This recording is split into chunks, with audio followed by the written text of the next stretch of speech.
Well, good evening, ladies and gentlemen. Happy Monday. Welcome to the Lakewood City Council agenda for this Monday, June 2nd, 2025. And we have a delightfully full audience here, so welcome to all of you. Thank you for coming, and thank you for those who are enjoying the council meeting from the comfort of your own home via Zoom. We appreciate it. Madam Clerk, if you'd please call the roll. Councilmember Bell. Here. Councilmember Bogie. Brandstetter. Here. Here. Councilmember Pearson. Here. Mayor Vaughn. Here. And Mayor Whalen. Present. Thank you very much. And now, if we would all stand and join us in a brief moment of silence for those victims, their family members, and the community, all of whom were impacted by the senseless violence that occurred at Harry Todd Park this past week, followed by the Pledge of Allegiance to this nation's flag.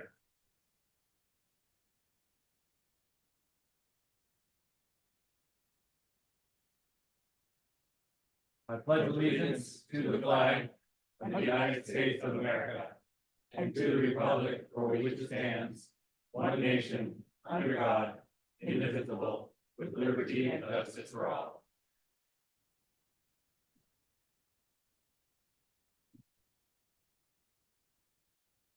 Well, thank you again. We have a long evening tonight together, so hopefully you'll stick with us until the bitter end. It might be midnight, but stick with us. It should prove to be a good, productive evening.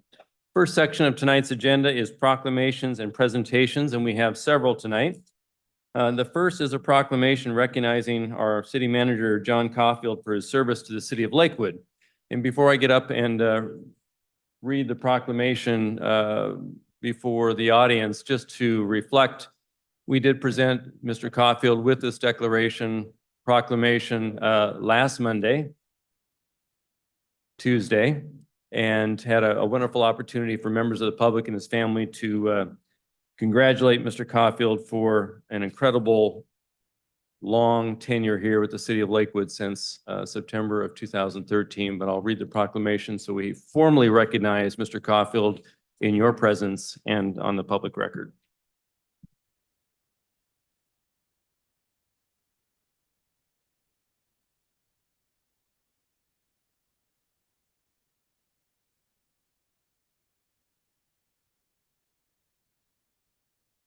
Well, it's not often, thankfully, that we present proclamations recognizing the service of an outgoing city manager, because we prefer to keep them here for as long as we can.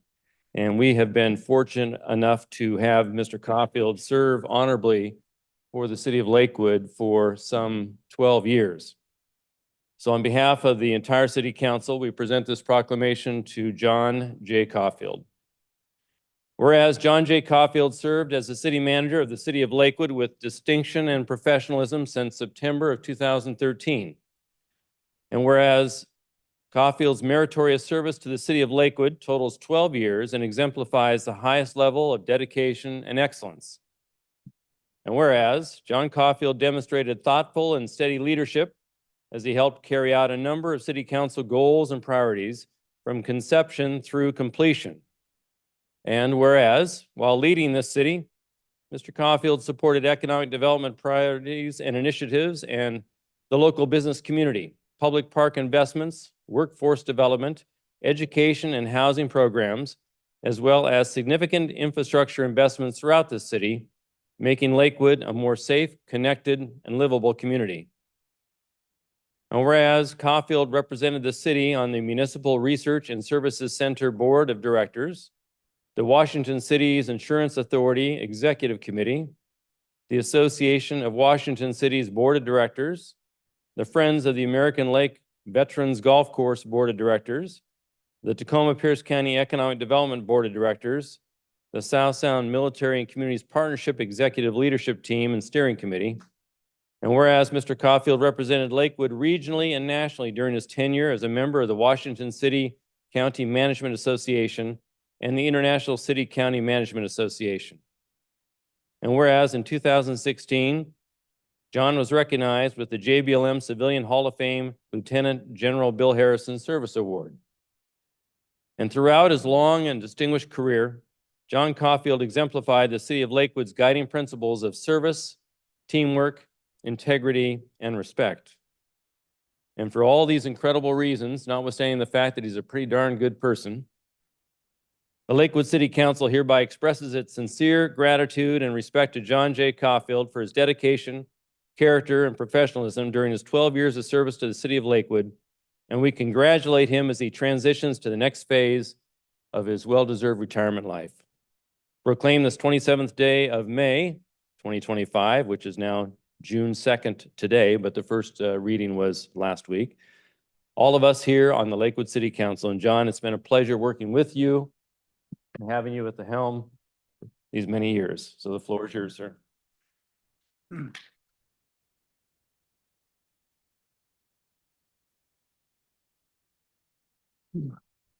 I know Mayor and Council, you have a full meeting, so I'll keep my remarks very brief. First of all, I just want to thank you for the wonderful event that you hosted last Tuesday. That meant an awful lot to myself and my family. And so from the bottom of my heart, I just want to say thank you for that. I've really appreciated the opportunity to serve this community. I came out here almost 40 years ago now, actually over 40 years ago, to then Fort Lewis as a very young soldier. And here I find myself many decades later, kind of ending my career in public service. And I can think of no better place to have started, and I can think of no better place to have ended than here in the great community of Lakewood, host community to JBLM. So again, on behalf of myself and my family, I thank you, and I am humbled by this recognition. So thank you again.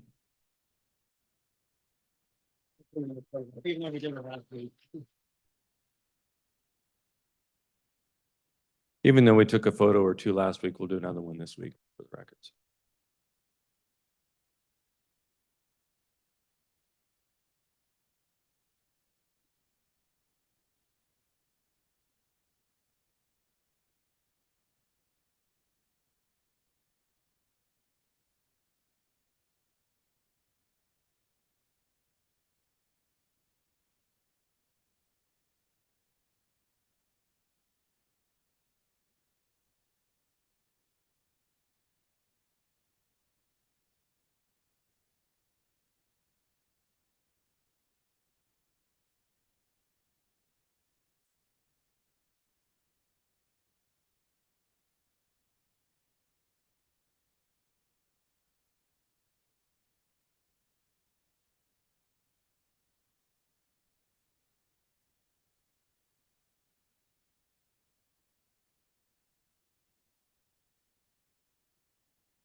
Next is a proclamation recognizing June 14, 2025 as the 250th anniversary of the United States Army.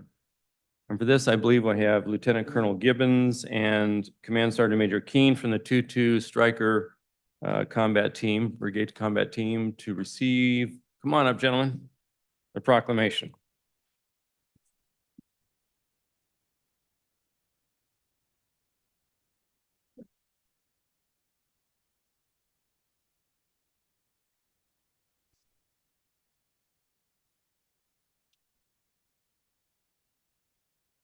Well, this is indeed an honor. Lakewood is the host city to Joint Base Lewis-McChord. And as a few of you here may remember, back in 1917, it was Camp Lewis. So they've been around with us a long time along the path toward 250 years. It is an honor to present this proclamation on behalf of the city of Lakewood. Whereas on the 14th day of June in 1775, the Continental Congress established the Continental Army, making the birth of the United States Army and the beginning of a proud legacy of service, sacrifice, and defense of our nation's freedoms. And whereas in the 250 years since that day, the United States Army has stood as a pillar of strength, honor, and resilience, defending our nation's values through times of war and peace. And whereas the men and women of the United States Army, both past and present, have answered the call of duty with courage, dedication, and unwavering commitment to protecting the liberties and security of the American people. And whereas the Army's contributions extend beyond the battlefield, playing vital roles in disaster response, humanitarian assistance, and technological innovation that continue to shape and strengthen our nation. And whereas on this historic 250th anniversary, we honor the legacy of all who have served in the United States Army, from the Revolutionary War to today, and we express our deepest gratitude for their patriotism, professionalism, and valor. And whereas the City of Lakewood reaffirms our commitment to supporting the soldiers, veterans, and their families who form the backbone of this esteemed institution, and we recognize the Army as an enduring symbol of America's strength and unity. Now, therefore, the Lakewood City Council does hereby proclaim June 14, 2025 as the United States Army 250th Birthday Recognition Day. And on this special occasion, we urge all residents to join in commemorating this significant milestone by honoring the past, celebrating the present, and supporting the men and women of the United States Army in their important role in our nation's work to advance democracy, peace, and freedom around the world. Proclaim this second day of June, 2025, all members of the Lakewood City Council. And just in honor of this particular proclamation and the 250th Recognition Day of the United States Army, I would just like to ask all members of the audience, members of the council, certainly Mr. Caulfield, those of you who have served in the United States Army, please stand up and be recognized.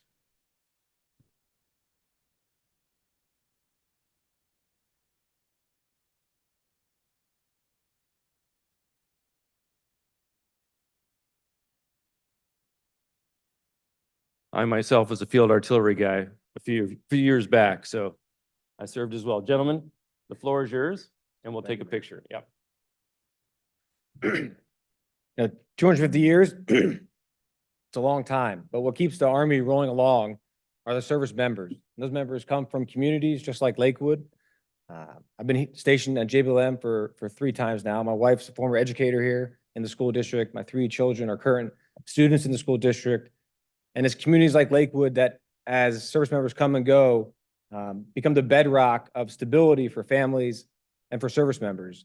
So on behalf of JBLM, the Lancer Brigade, this partnership has meant a lot to the unit, the families, the soldiers, the veterans.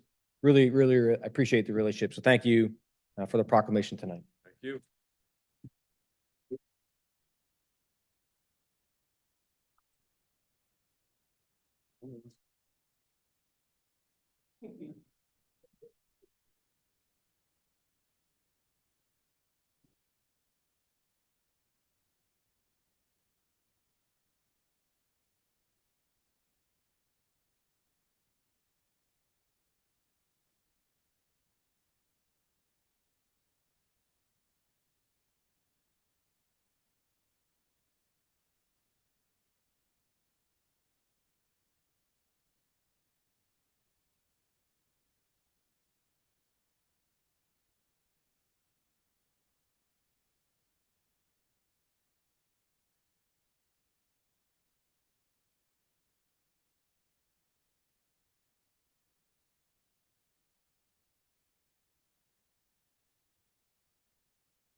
Okay, great. Next, we are recognizing June 19, 2025 as Juneteenth National Freedom Day. And I'm pleased to have Deputy Mayor Moss join Duke Wellington White from St. Joseph St. John Episcopal Church to receive the proclamation.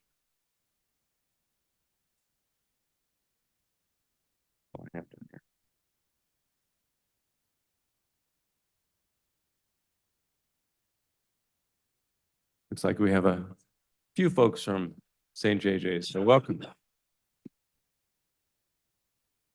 Good evening, everyone. In honor of Juneteenth, it is my pleasure to read this proclamation. And it reads, and whereas Juneteenth is the oldest known celebration commemorating the end of slavery in the United States. And whereas historically, Juneteenth was widely celebrated in African American communities as Emancipation Day, commemorating the day in 1865 when the United Army General arrived in Galveston, Texas to share the news that the Civil War had ended and to announce the enslaved African American living there were free. And whereas in recent years, awareness of the significance of this date for our nation, African American and Black communities have become more widespread, resulting in Juneteenth becoming a recognized state and federal holiday. And whereas Juneteenth reminds us of the horror of our country's past, commemorates African Americans' freedom, acknowledge the resilience and determination of African Americans who have faced injustice in our society, and pays homage to those who paved the road to freedom in America. And whereas Juneteenth is a day to recognize and honor the contributions of African Americans in our city, state, and country. And whereas now is the time to reflect the progress that must continue to ensure that all have equal access and opportunity to participate fully in our society. And whereas Juneteenth is marked with celebration, picnics, and family gathering, and is a time for reflection and rejoicing, assessment, self-improvement, and planning. And whereas people of all races, nationalities, and religions are joining hands to acknowledge a period in which our history that has shaped the country to influence our society today. Now therefore be it resolved that the Lakewood City Council does hereby acknowledge June 1925 as Juneteenth month and urge all residents to come together to celebrate community and fellowship by attending the Juneteenth celebration hosted at St. Joseph's John Episcopal Church on Saturday, June 14th, 2025, from 3 p.m. to 5 p.m. at the Lakewood Playhouse, proclaimed this second day of June 2025, signed Mayor Jason Wellen, Mayor, Mary Moss, Deputy Mayor, and our council members, Branstetter, Larcella, Pearson, and Patty Bell. Thank you.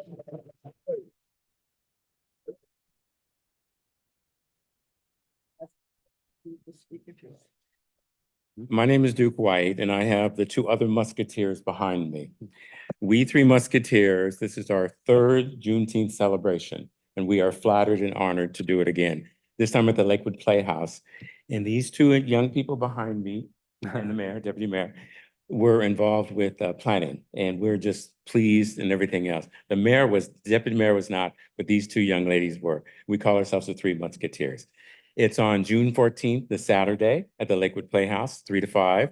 Everyone is welcome. And Jenny's going to tell you what our motto is. But first, I got to tell you, raffle, gospel music, a commemoration, interpretive dancing, youth dance group will be there from the Charisma Dance School. And there's a video presentation. It's called 10 Million Names. And it's a video presentation of how slaves got their English names. So that's going to be a conversation piece we're going to talk about. So we're excited. The raffle, there's one raffle ticket that I want to get, so no one else can get it. They're only $1. It's a four-season ticket to the Lakewood Playhouse. That's some of the items we're going to be raffling off for $1. And so Jenny's going to say a few words, and I'm Duke.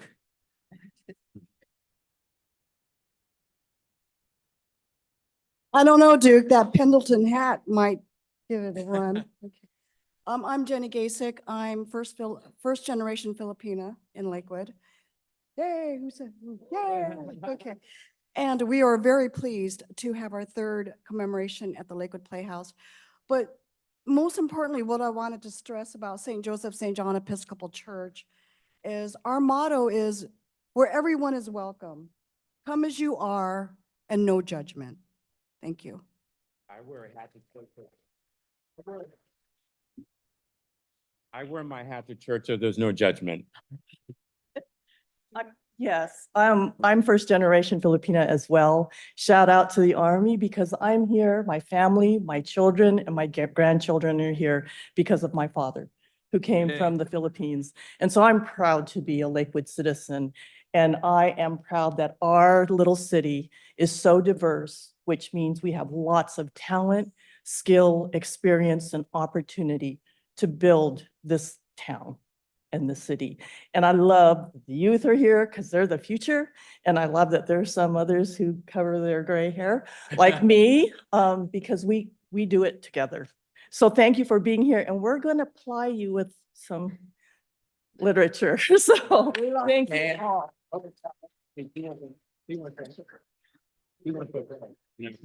Yeah, yeah. Thank you. Oh, sorry. All right, no problem.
Okay, next is a proclamation recognizing the 75th commemoration of the Korean War.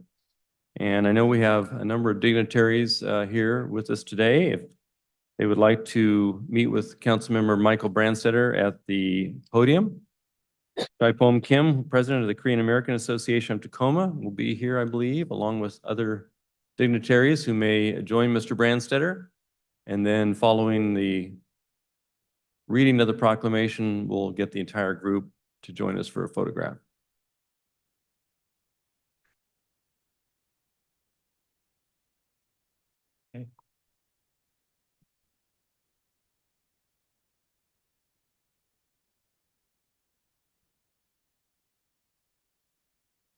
Good evening. It's my pleasure to read this proclamation that goes on, that it is to celebrate something that is a significant event for many in our community. Whereas the Korean War began on June 25th, 1950, and ended with a ceasefire agreement on July 27th, 1953, and was one of the most impactful wars in American history, resulting in nearly 140,000 American casualties.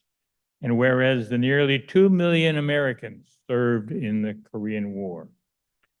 Whereas the alliance between the United States and South Korea formed in 1953, following the end of the Korean War, and since then, the United States has maintained a strong military presence in South Korea, where approximately 28,500 troops are stationed today.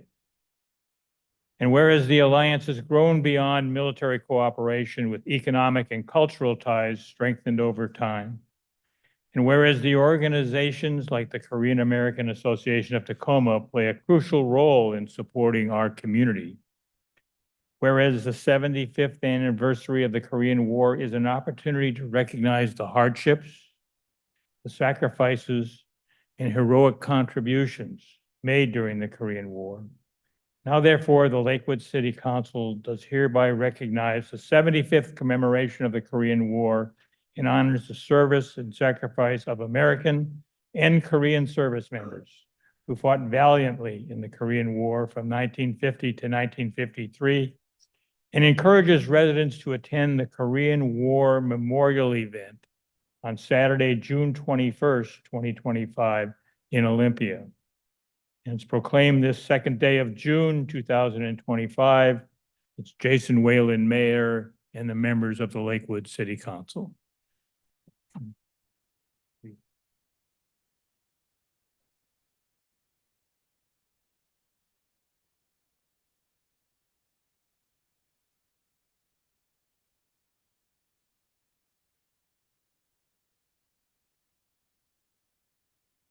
Good evening, Mayor Wallen, council members, and members of the Lakewood community. On behalf of the Korean American Association, I would like to sincere thank you for this Filling-Field proclamation honoring the 75th anniversary of Korean War.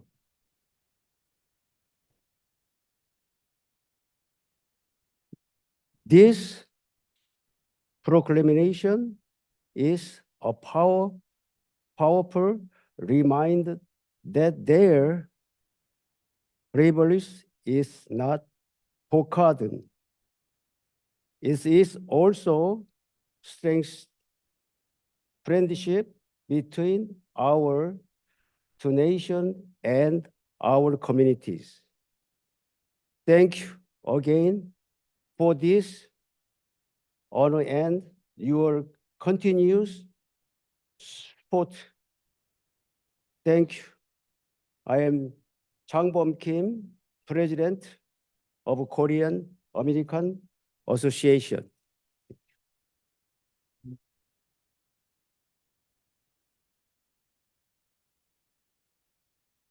Hi, everyone. Beautiful day, isn't it? I am the chairwoman of Korean American Association of Tacoma, and you are all invited to attend 21st of June at the Olympia Memorial. We have a service for past 25 years, and you are welcome, and you will be we will really appreciate having you there. Thank you so much.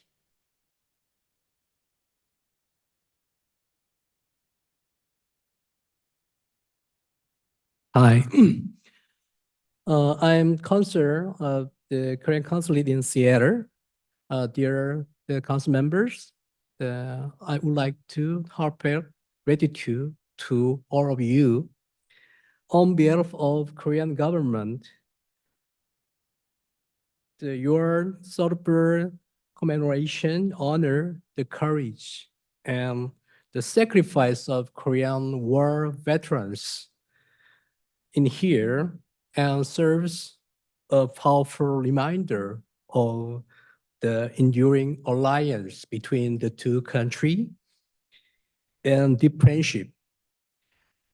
I deeply appreciate your continued efforts to preserve the memory of their sacrifice and commitment and endure the future, the generation, the important of chapter of our shared memory. Thank you again. And the 3 weeks later, we are going to have another big ceremony as Austin Wilson mentioned. So we are going to invite you all to our event to honor all the veterans. Thank you. Thank you.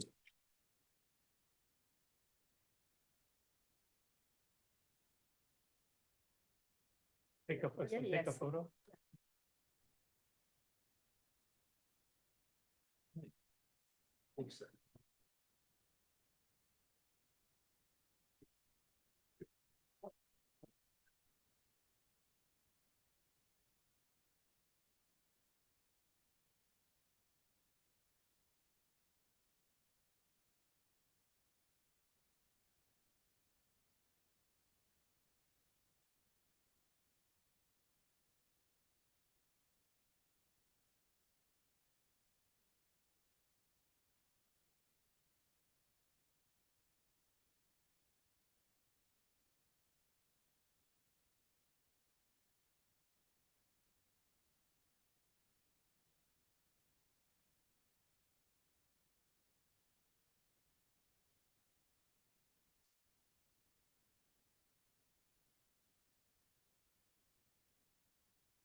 Well, thank you for coming tonight for that. It's always wonderful to reflect not only on the commemoration of the Korean War, which my father actually served in, as well as World War II. So I appreciate the recognition for all those veterans who served, but also it's a reflection on the incredible diversity of our community. So we really appreciate you being here and being part of it.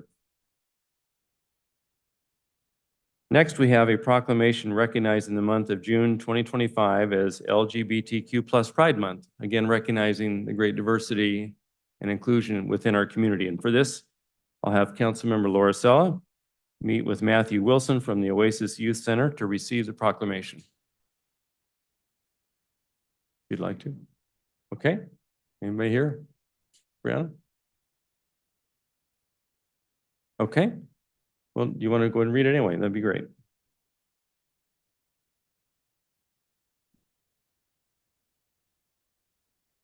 All right, well, I'm honored to read this on behalf of the residents of Lakewood and City Council as well.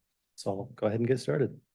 Whereas the City of Lakewood supports the rights of every resident to experience equality and freedom from discrimination, and whereas all people have the right to be treated fairly on the basis of their value as human beings, regardless of age, gender identity, race, skin color, religion, marital status, national origin, sexual orientation, or disability.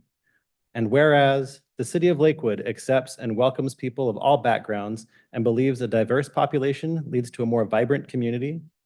And whereas lesbian, gay, bisexual, transgender, and queer communities contribute to the cultural, civic, and economic successes of the city. And whereas, as our society teams to embrace evolving definitions of sexuality and gender, we acknowledge how the need for education and awareness remains vital to end discrimination and prejudice. And whereas Pride is a time to recall the trials the lesbian, gay, bisexual, transgender, and queer communities have endured, and to rejoice in the triumphs of trailblazing individuals who have bravely fought and continue to fight for full equality. And whereas Pride is both a jubilant communal celebration of visibility and a personal celebration of self-worth and dignity. And whereas Oasis Youth Center is celebrating 40 years of service at its annual fundraiser, Big Hat Brunch, which is a celebration of queer youth on July 19th, 2025 at 11 a.m. at the Silver Cloud Hotel at Point Ruston Waterfront. Now therefore, be it resolved that the Lakewood City Council does hereby designate the month of June 2025 as Lesbian, Gay, Bisexual, Transgender, and Queer Pride Month, and encourages all residents to recognize the valuable contributions and achievements of the LGBTQ+ community, to reflect on the ongoing struggle for equality members of this community face, and to reaffirm our commitment against discrimination and injustice, proclaimed this second day of June 2025, signed by Mayor Whalen, Deputy Mayor Moss, and the rest of us on City Council. Thank you.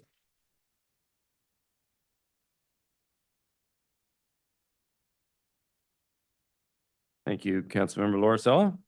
We now will turn to the Youth Council for their report and a little recognition ceremony, I believe, Shannon. So if we can have Chase Washington and Violet Johnson provide us with the Youth Council report. It will be followed by a video highlighting the favorite things about Youth Council, and then we'll have a little ceremony. Good evening, Mayor Whalen, Deputy Mayor Moss, council members, city staff. As you know, my name is Chase Washington. I'm the current chair of Lakewood Youth Council for this year. I'm a senior at Lakes High School, and I had the honor of serving Youth Council this year. I'm grateful for this opportunity to speak with you this evening. On the behalf of Youth Council, thank you for giving us the opportunity to share a summary of our work for this past year. So our mission as a council was to amplify the voices of the youth in Lakewood, was to advise and collaborate with City Council, you guys, serve the youth license on city committees, and engage through community service and civic leadership. We kicked off this year with our August 24th event for a full-day retreat where we did several things such as set goals and expectations, did team building activities with city staff, with some of you. It was a great time. And we got to know one another through icebreakers, which really made us bond throughout the year. That was a great start for our day. We also had a nice Chipotle lunch as well, which was amazing. And then really, I mean, throughout the year, youth council members proudly represented the city of Lakewood at Truck and Tractor Day, the Holiday Parade in December, the Welcome Walk in January, and Parks and Appreciation Day in April. And at each event, we worked behind the scenes and on the front lines as well. We did several different tasks, such as greeting members and community members, assisting with setup and cleanup. We ensured that success was important at each of these different civic greetings. And really, each different event that we attended, we really loved and enjoyed and reflected on.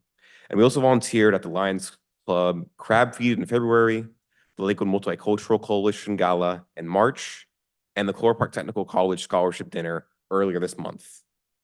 And in January, we also participated in the Blood of the Community in Practice workshop led by Dr. John Scott, which I partly planned, where we've reflected on leadership, equity, and the legacy of Dr. Martin Luther King Jr. And just from my personal experience, it was really amazing. I would recommend that we do it once again, if we can.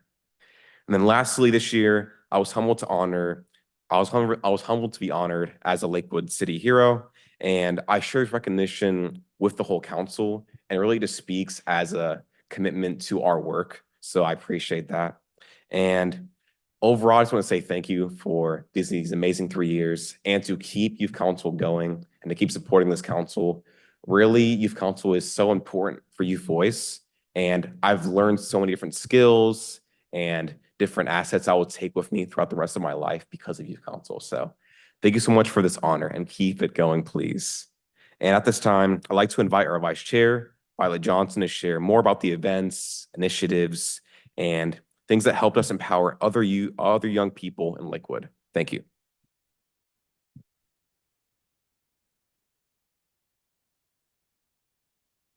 Thank you, Chase. Good evening, everyone. My name is Val Johnson, and I'm a senior at Harrison Prep, and I serve as the Vice Chair of the Lakewood Youth Council, and I'm excited to continue this presentation tonight. This year, we focus heavily on youth engagement, where we created events where our peers could come together, learn, and lead and grow.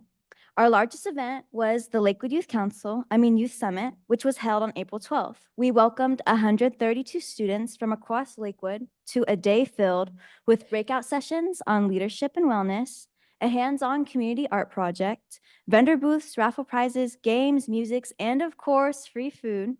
The summit was a celebration of youth voice, and we were proud to lead it from start to finish. In May, we hosted a cook and craft night at Tillicum Community Center. We had 27 youth participants, and the night was filled with creativity, teamwork, and laughter. Looking forward to the upcoming time, we continue to elevate youth voice in city decision-making, strengthen our advisory roles on city boards and commissions, and lead even more events that bring youth people into the heart of our community. Mayor Whalen, Deputy Mayor Moss, and council members, on behalf of the entire Youth Council, thank you for supporting our growth, listening to our voices, and believing in our potential.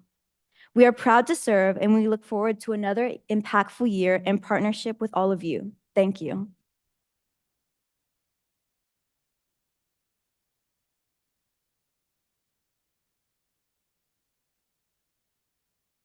Well, fantastic. I think there's a video to be played. Is that correct? Ms. Schumacher? No.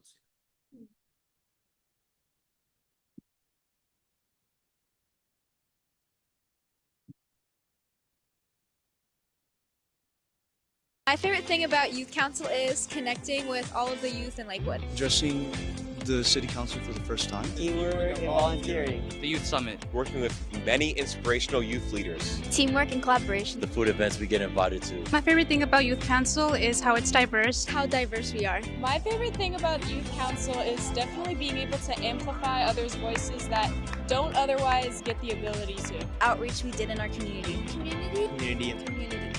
Our community. Community that we've created. My favorite thing about Youth Council is Shannon. Love you.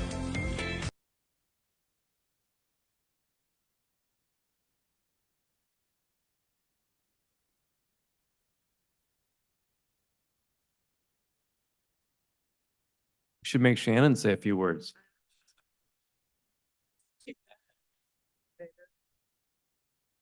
Okay, so Deputy Mayor and I are going to present some certificates of recognition and graduation cords, followed by a photo.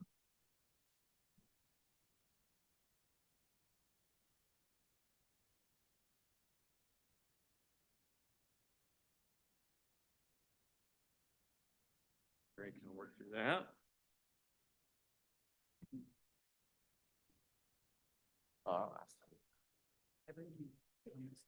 Why not? Got it. Because they're seniors, right? All right. What a fantastic year you have all had. So we are going to present each of you with a certificate of appreciation.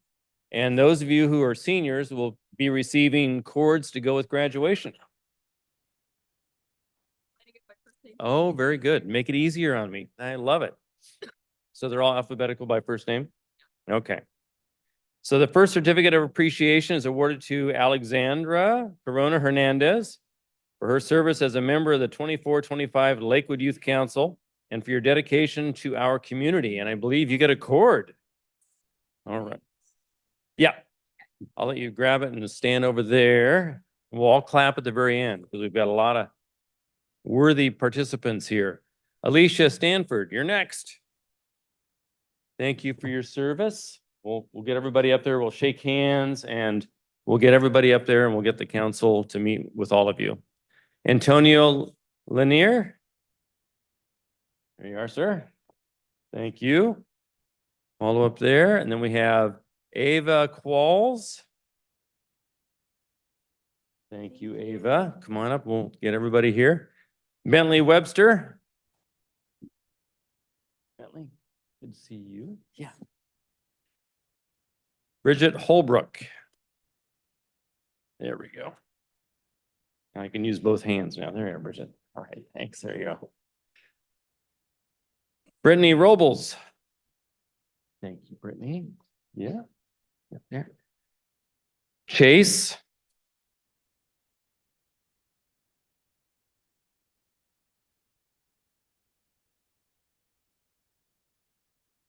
Efren Lopez.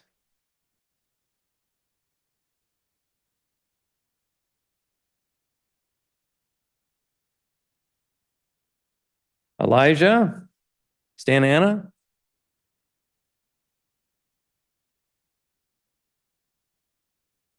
We have Estrella Gonzalez Sanchez.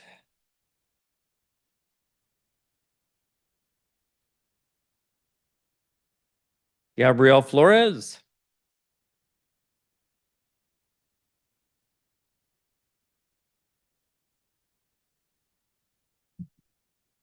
Ayman Baharon, is that how I do it?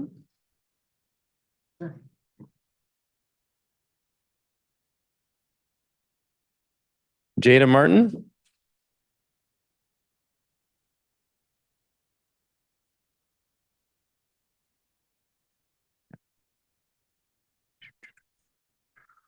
Kaja King.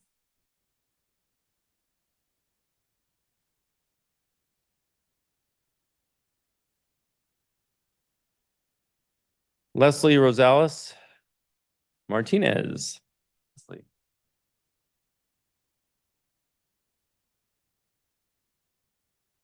Boards graduating soon. Lincoln Estrada Perez.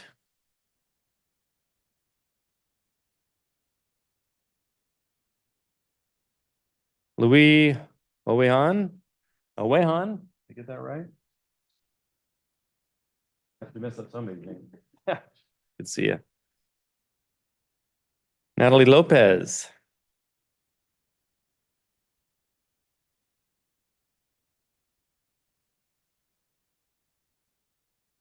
Nathan Lewis.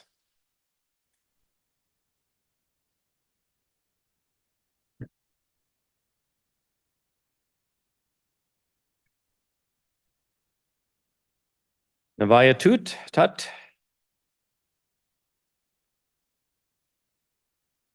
Nevea. Sorry, Nevea. Renita Benavente.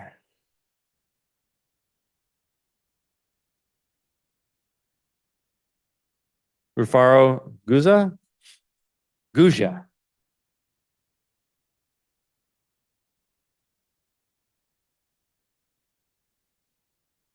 Sophia Lana Castro.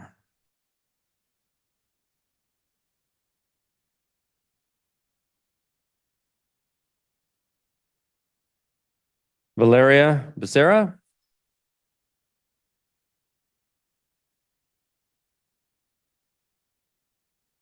Violet Johnson.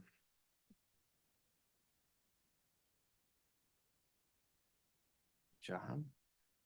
Zoe Clifford. There you are. That's okay. Good to see you. What a great group.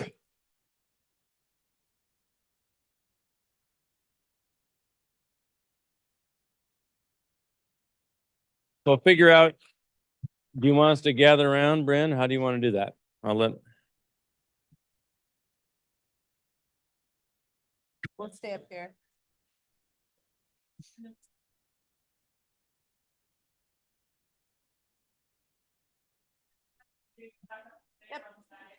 Want us to go up there? Okay, very good.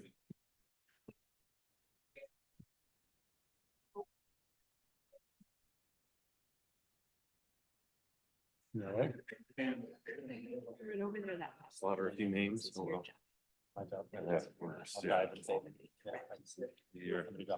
Yes. Tough name. That's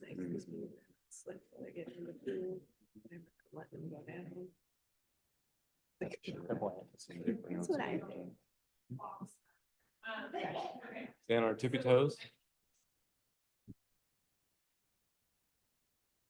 Move this chair.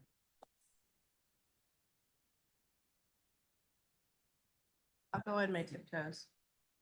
That better? Yeah. I'll take it back in. Yeah, Yeah. probably. Okay. Stand up. Yeah, my 4 inch heels on. Me too.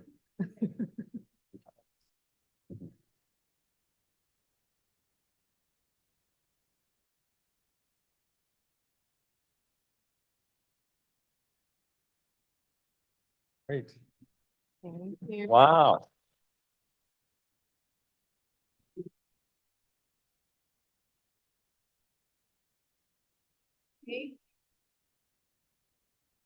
Yeah. Before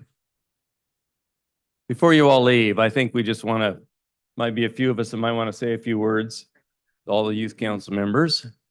And just thank you for your incredible service this year. You guys have been really a pleasure to work with. It's truly been wonderful to have your voice. I know Councilmember Bell has a few things she'd like to say, maybe Mr. Brandstetter as well. I just want to say thank you to all of you for the time and the commitment that you've put into this.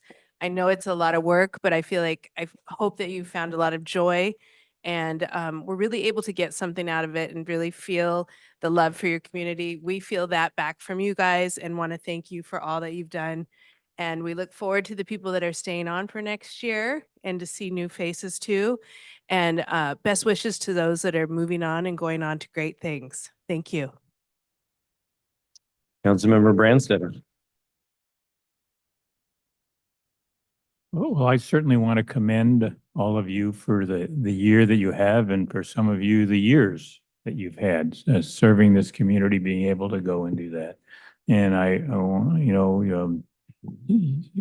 there's talk about what you get out of being on the youth council, but the community gets a great deal more from you, from your ideas and from your example that gives the rest of the community hope that for the future, that leaders such as you are going to be there and take care of this community going forward to do that.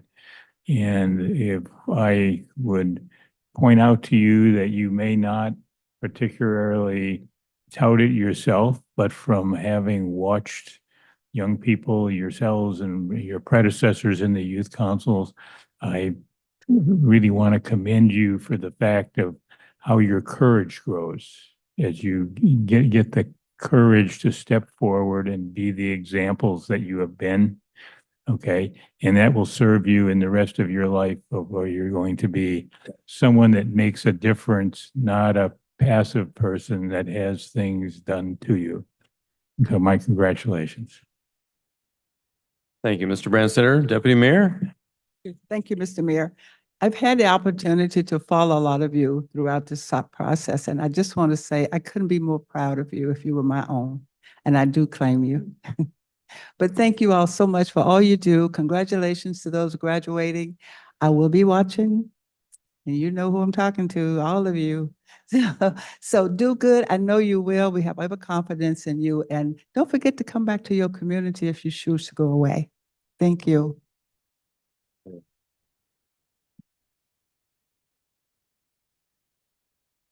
Shannon, are you composed enough to say a few things? I don't know why this year is so hard. You know, I love you and I'm there for you always. So keep my number.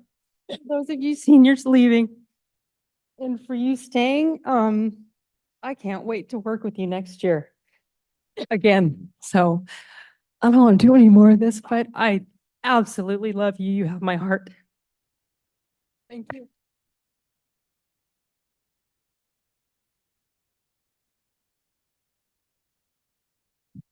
Well, thank you, Shannon. I mean, that's a dedicated, loving, caring adult. So thank you all for coming tonight. Great. Fantastic. Now, if you have any homework left to do,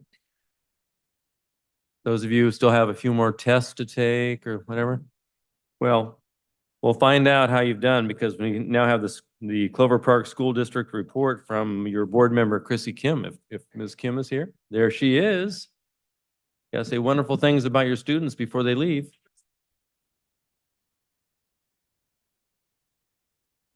Hey, y'all, before you all leave, I want you to take a look at those seats up there. They're waiting for you to fill them. Yeah, so go off, learn, do good, and come back. And there's a seat waiting for you there. There's seats waiting for you on the school board. We need your voice. Yeah. Absolutely. Mm.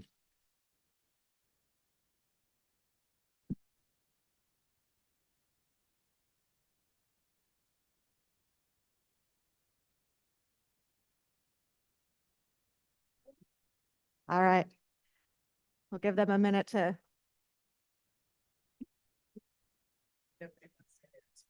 Right, yeah.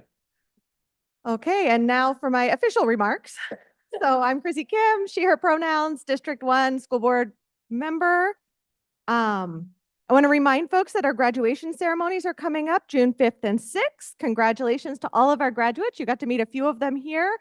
We met, I got to meet many more at the award ceremonies at our local high schools. We have some amazing youth in our community. And, you know, as several folks have said already, our future is in good hands. The commencement will be live streamed on Thursday, June 6th at 1 p.m. for Gravely Lake K-12 Academy, 4 p.m. for Clover Park, and 7 p.m. for Lakes at the Tacoma Dome. And on Wednesday, June 5th, Harrison Prep will hold its ceremony at the McGavick Center at 6 p.m. And again, all of these will be on our YouTube live streamed. Our 25-26 district budget process is well underway. There is a link available on our district website for you to provide your input into our budget deliberations. So please take a moment, all of you on the board and in the community, to do that. And then June 7th is one of my favorite days of the year. It is Lemonade Day. So please drop by Custer and Idlewild to get your lemonade from the school children there on Saturday, June 7th from 11 to 2. This is an opportunity for students to build business and entrepreneurial skills. A reminder that we do have a summer lunch program. So Clover Park School District will be offering free lunch to children 18 years and younger this summer at several district schools. The program is offered in collaboration with the USDA Summer Food Program. Meals will be on a first come, first served basis and must be eaten in the school. So if you know of anybody who might be hungry this summer, make sure that you send them our way. Kindergarten registration is open for fall 2025-26. Register children by completing the online registration form on our district website. To begin kindergarten, children must be 5 years old on or before August 31st. The child's birth certificate and immunization records are required at the time of registration. And then our last day of school this year is Wednesday, June 11th. The school will operate on an early release that day, and the 25-26 school year will begin on August 27th. So as we have more children out and about in our communities during the day, please drive carefully and safely so that they all make it back to school in the fall. And that concludes my remarks. Any questions? Thank you very much. Any questions? Yes, Mr. Branstetter.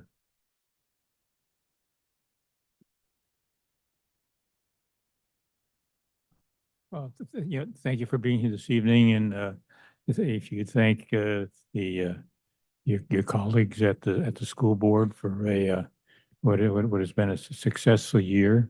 I didn't want to. I wanted to take this thing to express my appreciation for both the students, administrators, and the school board for the continuation of the Arlington project, which is something that is meaningful in this community and is also unique. It sets a tone for what this community is about, and for what young people in this community have the potential to do, to be able to go and do that. And similarly, although smaller, it was something that I was the career and technical education elements that was highlighted by the commercial photography program at Lakes with the just this past week with the photos that were been selected for another year of display at St. Clair Hospital. It's a way where students not only learn, but the products of their learning have a positive effects on people in the community that maybe need a pick-me-up. So again, thank you for the successful year, and if you'd pass that on to your colleagues. I will. Thank you very much. And for those of you who aren't aware of the Arlington project, every year at Clover Park High School, the students put up placards for all of the soldiers and military members who lost their lives during the Iraq and Afghanistan wars.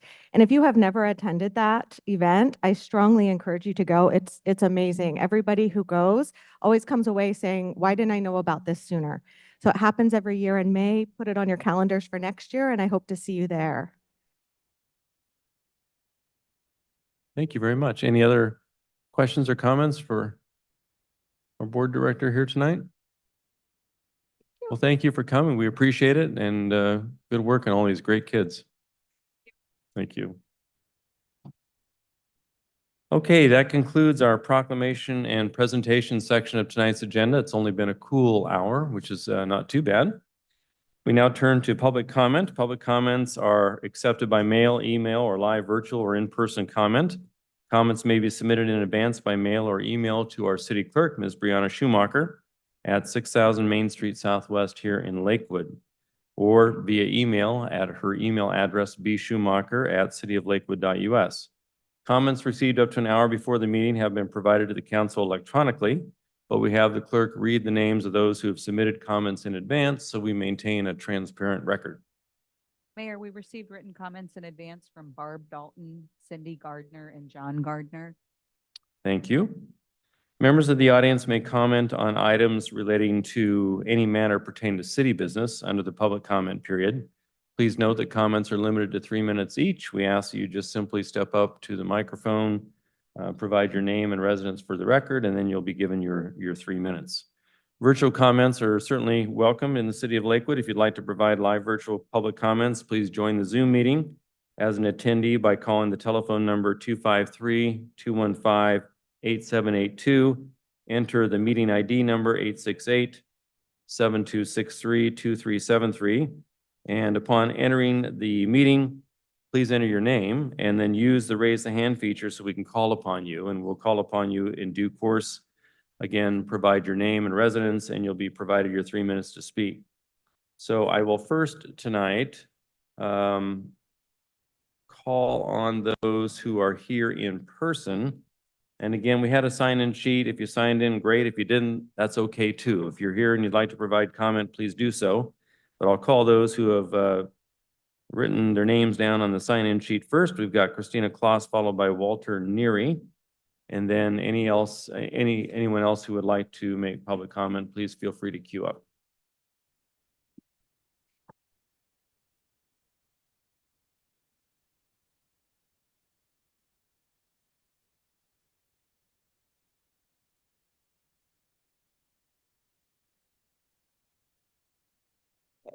Hello, my name is Christina Kloss and I live and work in Lakewood.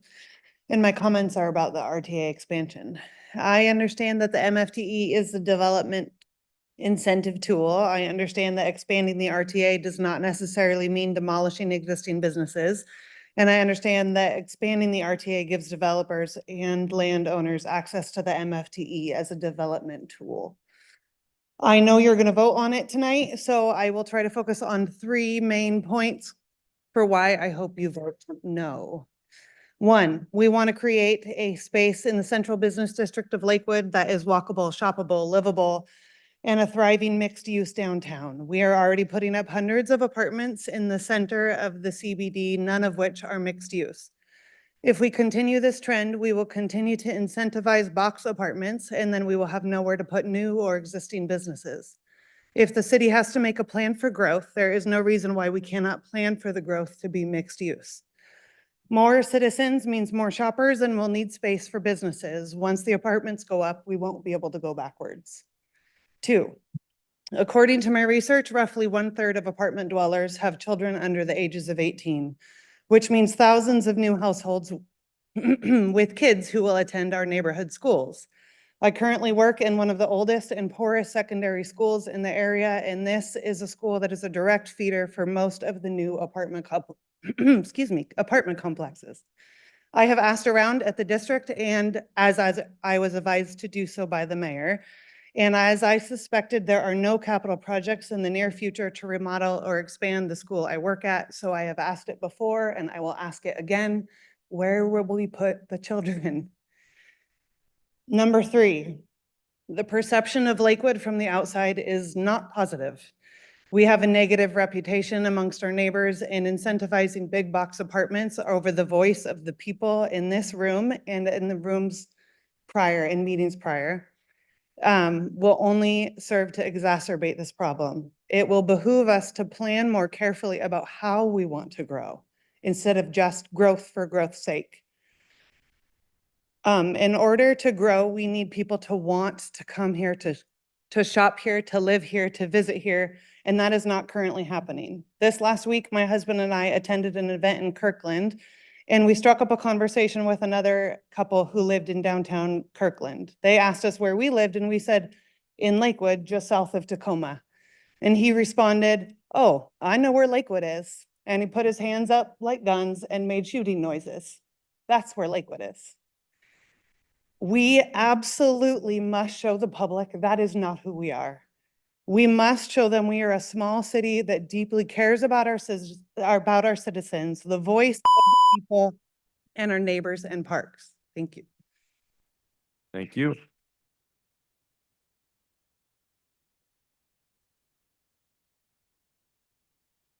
Mr. Neary, and I have to say, I love the topic you wish to speak on, life.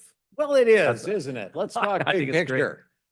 In March of 2024, we began a great adventure together, and we've sometimes gotten irritated at each other, and that's life, right? You don't always agree. If you're always agreeing with each other, something's wrong here. I want to say this began in March of 2024 with me saying to you, hey, I see this in the agenda, and it was in the agenda. There needs to be a mailing to the community. I really appreciate that when the Planning Commission had their hearing, there was a mailing to the community. So whatever happens tonight, big picture, it's a really great message to be transparent and to tell the neighborhood, this is what's going on. So thank you for doing that. As it turns out, I gotten to know my neighbors in a whole new way. So there's blessings to everything. Just to summarize big picture, for some of you, it's a matter of legacy. For some of you, you might need the public someday. people are watching to see whether the council, whether the city leadership is listening. Some people have made positions clear even before the public hearing. Now, I heard earlier, I'm going to tell you, came from a church, don't judge, so I'm not going to judge. But when you do that, you leave the impression that, gee, maybe I'm not listening to the public. So I really hope whatever you decide that you heard the community, because these people put in a lot of time, a lot more time than they usually do in Lakewood. And I hope you respect that. I hope, you think of them. The person who made the most heartfelt comment, I thought, was the person who owned a business in the Clover Park Shops, talked about all the work she put into that and how they matter. Yeah, apartments matter, so do shops, so do the people who live next to all this. I hope you listen to it wherever you land. Thank you at least for letting the public know. Thank you. Thank you.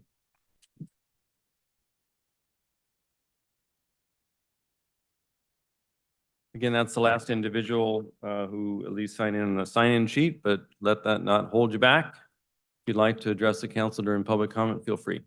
Come on up, Vicki.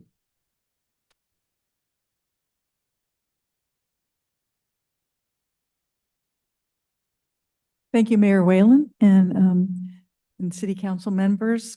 My name is Vicki Stanich, and I live here in Lakewood. I just wanted to remind everyone that there are 3 council positions that will be on the ballot during the primary election on August 5th. This is a reminder to everyone in this room and online to vote. Local elections are where your voices are heard the strongest. Elect city council candidates who will be your voice in Lakewood to begin the work of a well-planned community with a mix of permanently affordable, mixed income, publicly owned social housing in addition to multifamily tax exemption housing.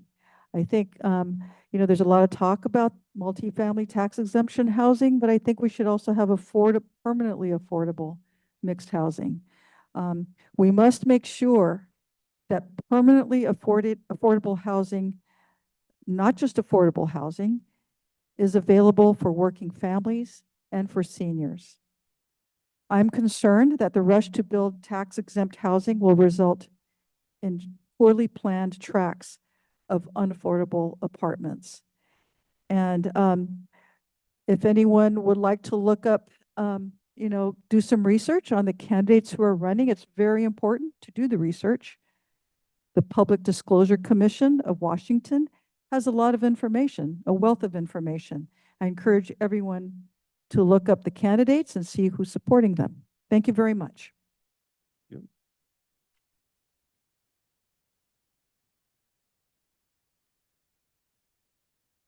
Good evening, everyone. My name is Ibrahim Mir Jalili. I'm a resident of Lakewood. This subject is not something that I have not spoken about, but as I look at it and I think about it, I see that probably while the intent might be good, the word may sound correct. I'm not sure if it is planned properly or if it's going to be executed as it should be. Reason: when I moved to Lakewood, there were 6 grocery stores. Of those grocery stores, 2 of them actually combine and become one, which is Safeway. Then there was a Chinese store here that they closed, went away, and there was a there was another one just 1 block down, 2 blocks down. Now they want to take that property and make it a park. Fine, with your tax money, of course. And then they want to destroy all of these stores that they are on Gravelly Lake and build apartments. Fine. But these people, it is done under affordable housing. That means the people who are moving there cannot afford it like most people do. Well, these people probably, they don't have a car to drive somewhere else to do their shopping neither. So how you want to provide that? And they work, they earn some money, and they go and spend their taxes somewhere else. So you really are punishing the resident of Lakewood by closing their businesses, sending their tax money out of the city, and making them to pay for your project, a project that is not sustainable. It makes it the old, I'd rather not to say it, but you know, it is not right. Please listen to these people. Thank you very much.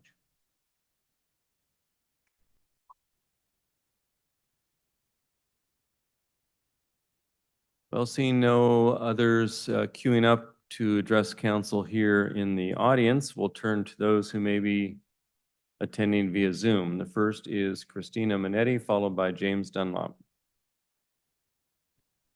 Hello, can you hear me? Yes. Hello, everybody. Christina Minetti, Lakewood. I'd like to provide an overview of some of the notable events of human interest since 2013, the year that Mr. Caulfield became city manager. In 2013, Lakewood officers participated in the police action that ended in the killing by a sniper of an unarmed Black man named Leonard Thomas, who was having a mental health crisis while holding a small child. Mike Wiley called it a frickin' $1 million shot and made other inappropriate comments. The city kept him on the force. 2017, the parents and son of Leonard Thomas were awarded, in the words of the Seattle Times, one of the largest deadly force verdicts in state history against the cities of Lakewood and Fife and several SWAT officers. The family was awarded $3 million against Mike Zara, who was later promoted to our chief of police, among other awards. 2019, we saw the demolition of the Lakewood historic landmark, the Starlight Drive-In, which was made in 1948. For decades, it had been the site of our beloved regional swap meet, providing a source of income to dozens and dozens of people, many of them Latino, and wonderful treasure hunting to legions of swap meet goers, including my family. To make way for what was described as a speculative warehouse, it remains basically empty to this day. 2020, we saw the killing of Saeed Joaquin, a young Black man, during a traffic stop by one of the same officers who participated in the Leonard Thomas incident 3 years earlier. 2022, in Oakwood, in Sylvan Park, rather, at the old Oakwood School, the city of Lakewood allowed a warehouse to be built in the middle of a residential neighborhood on a site with acres of what should have been protected Gary Oak woodland, 148 oaks in all. It was a wonderful place that was used as a park by the neighbors in this low-income neighborhood, comprised largely of Korean and Hispanic immigrants who hadn't even heard that there were such plans in the works.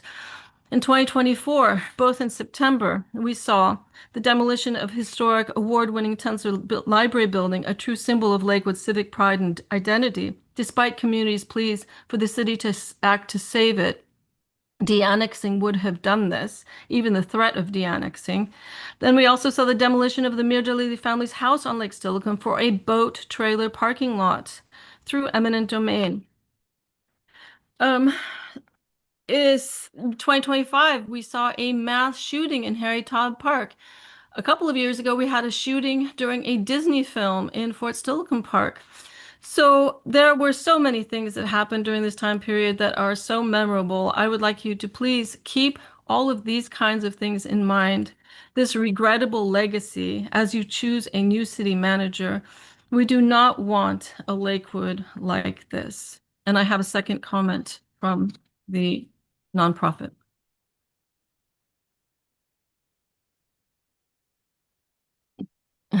Christina Minetti, Gary Oak Coalition, Lakewood. I'd like to also provide an environmental timeline of the past 12 years. Please keep these events in mind as you consider who will be the next city manager. In 2016, 13 or so Gary Oaks were cut down on Waverly. They were part of a grove, critical area. They were logged over a 3-day period. No permit required. I know that's changed, but that's the kind of thinking that we were having. In 2019, the Tree Preservation Code was amended to remove protections on industrial zone properties just before Christmas. 2020, a part of Springbrook was rezoned to industrial on June 15th. This rezoning of Springbrook, a part of Springbrook, allowed construction of a warehouse on Gary Oak woodland that was priority habitat and a critical area, critical aquifer recharge zone close to salmon-bearing Clover Creek. This period also saw the complete destruction of our Woodbrook neighborhood, once a beautiful, peaceful, semi-rural neighborhood, albeit a quite poor one, with houses, a historic school building, historic Woodbrook stables, a middle school, and many oak trees. It could have been a great place. Now it's full of warehouses, impermeable surfaces. It's just unforgivable. In 2022, in Sylvan Park, we saw the warehouse built at the former Oakwood School property.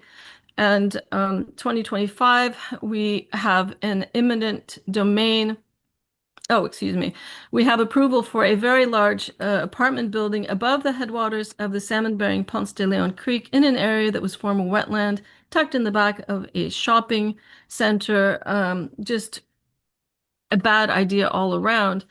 In selecting the new city manager, I would like to ask that you keep this recent history of ours in mind and choose someone who is responsive to the needs and opinions of the residents of this city, someone who has already knowledge of the city and our region, and who is especially sensitive to our environmental issues in the city. We are a city of lakes and of water, and these things need special consideration as well as the wildlife that we live with. So thank you very much for your time. I appreciate it. Next, James Dunlop.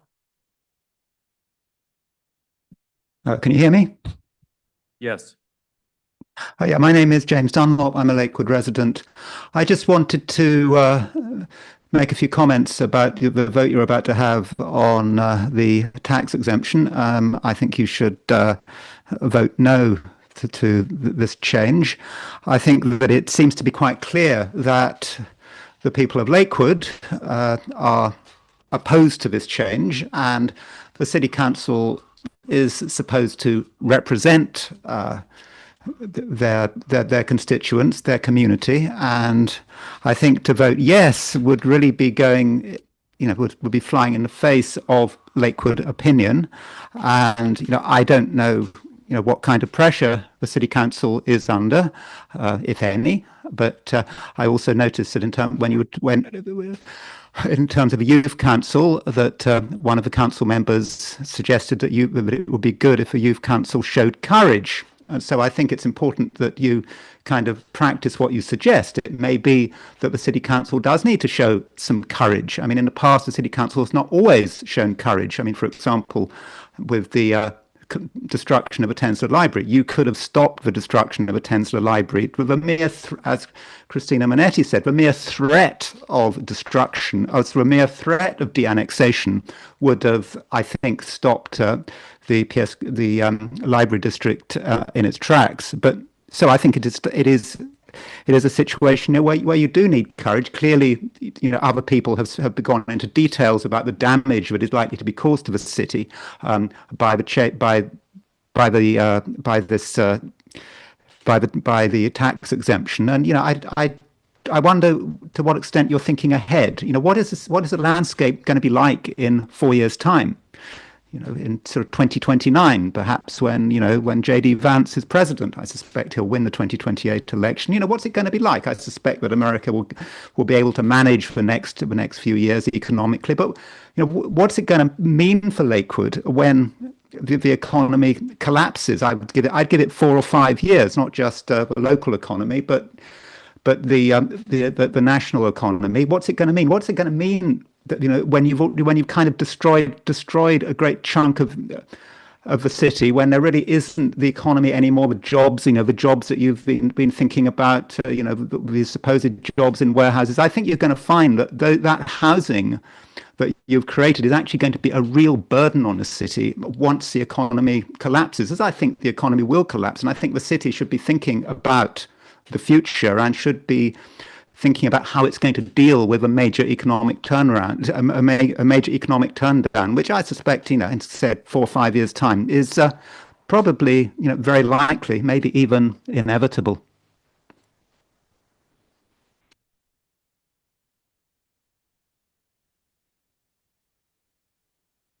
Madam Clerk, that's the last hand I see raised for virtual public comment, unless I'm missing one. Mayor, there are no other virtual hands raised at this time.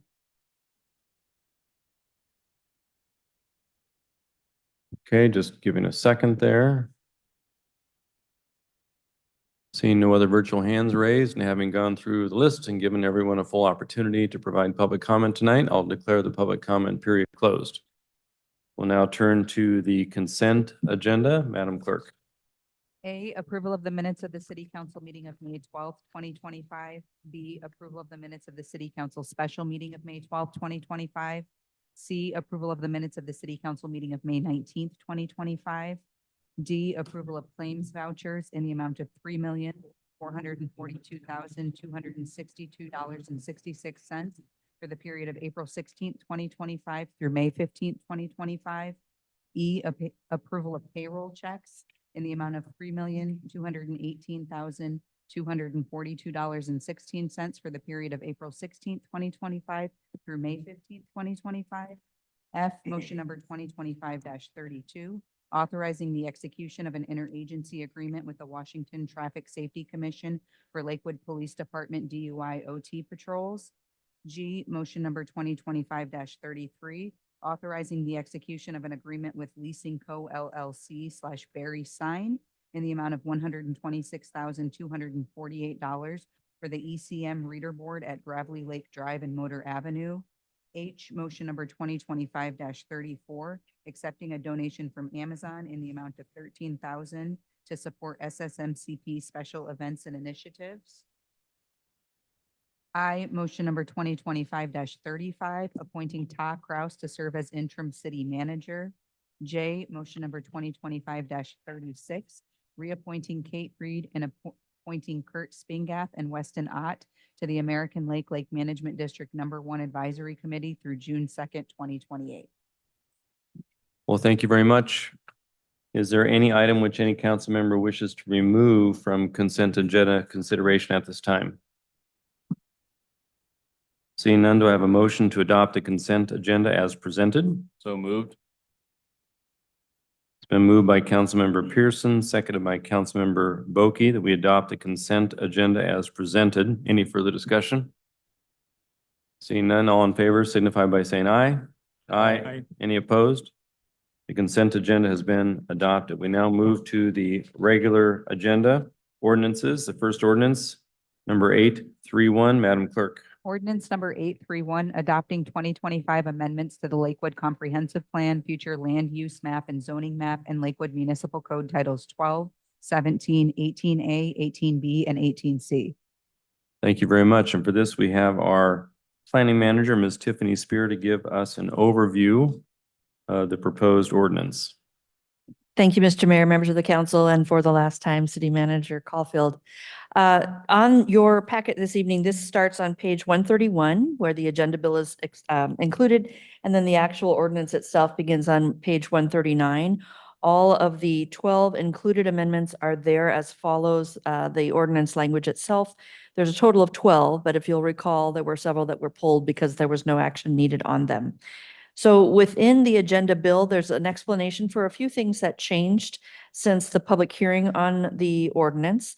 There's also, starting on page 133, the responses to public comment that was received, both from Christina Minetti and the Gary Oak Coalition, as well as Pierce Transit and WashDOT. And then on page 135, there is brief explanations about changes to the current language within the ordinance, as well as questions that were asked by city council members on May 12th. So other than that, I'm happy to answer questions or step aside. I see the city's response on the issues presented on the public comments. Just in sum, did we get any feedback from Fish and Wildlife? No, these were all comments regarding the critical areas ordinance that were really not applicable to this year's slate of Right. amendments. They are all in reference to topics covered last year. Okay, very good. Anyone have any questions of Ms. Spear? Mr. Brandstetter. Thank you, Mr. Mayor. Thank you, Ms. Spear. And I appreciate the the explanations of the things that were discussed when we last met during the public hearing that went off. I just have a couple of questions regarding item 2025-01, the co-living housing amendments. That are, and these are in response to a substitute House Bill 1998. And do I recall correctly, because I didn't see it in this evening's packet, that this is something that there is the state established a definition of which communities had to adopt these co-living amendments into their codes by June 30th of this year? Yes, there was a state law that last year said changes to the city's zoning and code regulations needed to be updated by a date certain. And whether that was June 30th of 25 or whether that was December 31st of 25, I would have to double check that for you. But the intent here is to get this done by June 30th because of grant deadlines for how we were able to prepare this information for you. Okay, but it is a 2025 deadline Yes. in either case. Yes. To be able to go and do that. And I seem to recall that part of the comments around that action by the state legislature was that if we did not do that, that then the state law itself would take precedence over our code. Yes, this is one of the state bills that says if you do not by a date certain adopt local regulations and zoning, the state law will supersede. So how would that work if we didn't adopt it? So we don't make them a permitted use in our code, and someone wants to modify a building to use it as a co-living business to do that. And so they apply for a permit to do that, and we say that's not permitted in Lakewood. Then what happens then? They would respond with, it's required under state law that you do permit it. And then there will be an internal analysis of how state law would supersede is the word again, but would rule over what the current code or zoning might say. And so in effect, you are letting the state dictate what you're going to allow in your city versus having something in the books yourself. There are certain things in the state bill that are more vague than they would be if we were to adopt it in the city's code. Some of the definitions aren't in the bill. Some of the ways that our city is zoned is not necessarily anticipated in the state code, but we would have to figure out a way to comply with the state bill if this wasn't in the code already. So could you give us some examples of some enhancements that we have made through the action we would be taking tonight that would be an improvement over allowing the state bill just to take precedence? For one thing, it's the definitions that you see on page 144. Co-living housing under the state bill includes boarding houses. Lakewood has long regulated boarding houses separately, and they are in the proposed summary table, as you see on 145, allowed in certain zones, and co-living housing is allowed in others. This is a way to prevent co-living housing units from being outright permitted, for instance, in the R1 zone. This is something that the city has the authority to do if it adopts something itself. If you don't do something like this, and someone were to come to the counter and say, we're going to follow state law because your code is silent, then we would have probably the occasion to have to go back and forth and try to hammer that out on a case-by-case basis. So this is a situation, the one that you decided about the distinction between boarding houses and co-living houses in our code, we're allowing them, but with this action, but that we're recognizing that there's some subtle differences between boarding houses and other sorts of co-living houses as can be defined within the legislation. That is the intent here. Yes, We're Mr. Ransiter. It looks like we're somewhat, I'll use the word protecting some of our basic residential communities from having a plethora of co-living types by authorizing boarding houses there, which we have been doing, but as a conditional use of where there is a lot closer look at what someone is planning and doing. And so that is a reason why we should take this action as opposed to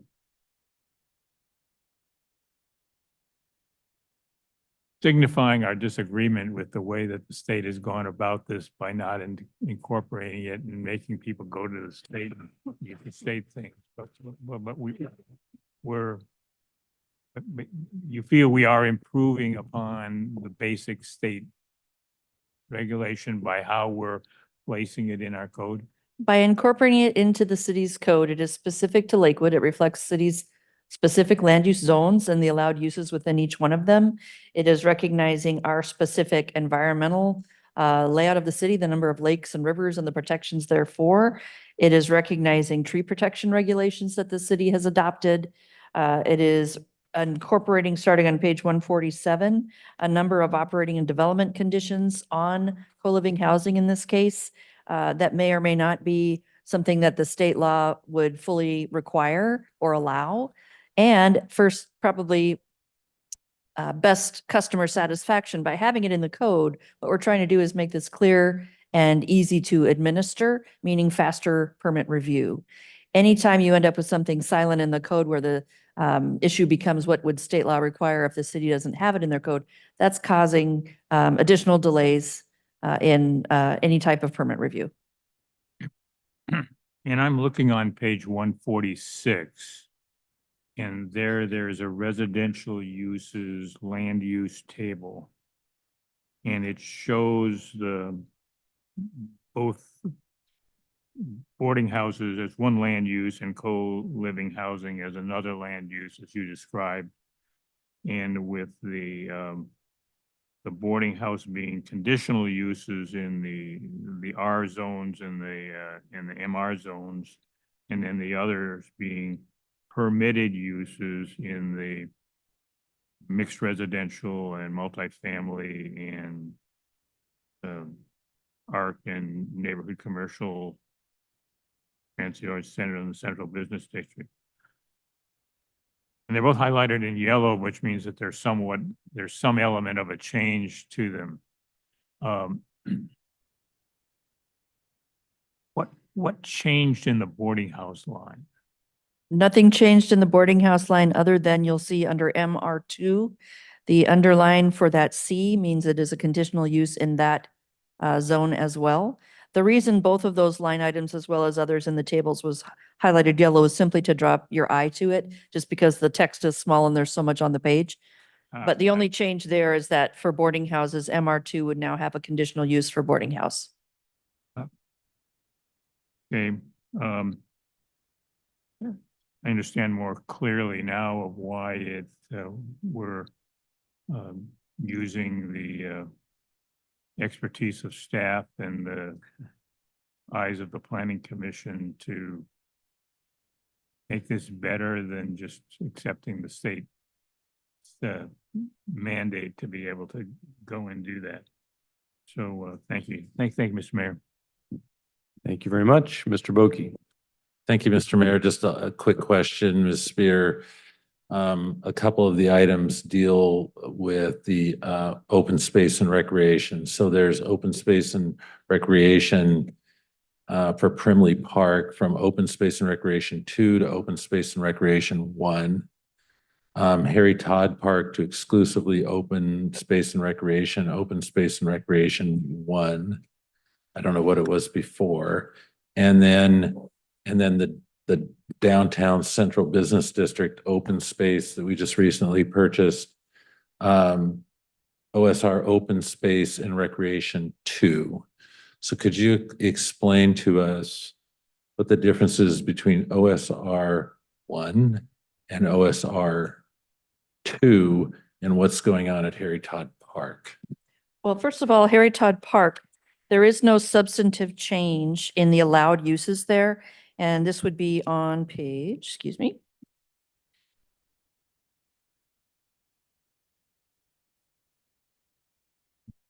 296 of your packet. So if you were to look at that map, and I know it's small in hard copy and hopefully not too small on your screen, but there is the parcel lines, which are gold, and then you see the red lines, which are rights of way on some of the, excuse me, other way around. The gold is the rights of way midline on North Thorn Lane Southwest, and then Woodland Street Southwest. And what has happened over time, this is no one's intention to do this, it's just as GIS has improved over time, et cetera. You ended up with halfway through the street, the park zoning would continued beyond the parcel ending or vice versa. And so this is cleaning it up to where all of the defined area of the park is now going to be considered OSR 1. And OSR 1 allows the more active uses of a park. So this is intended simply to clean up what was already there. There's no intended change going over what is currently planned for at Harry Todd Park.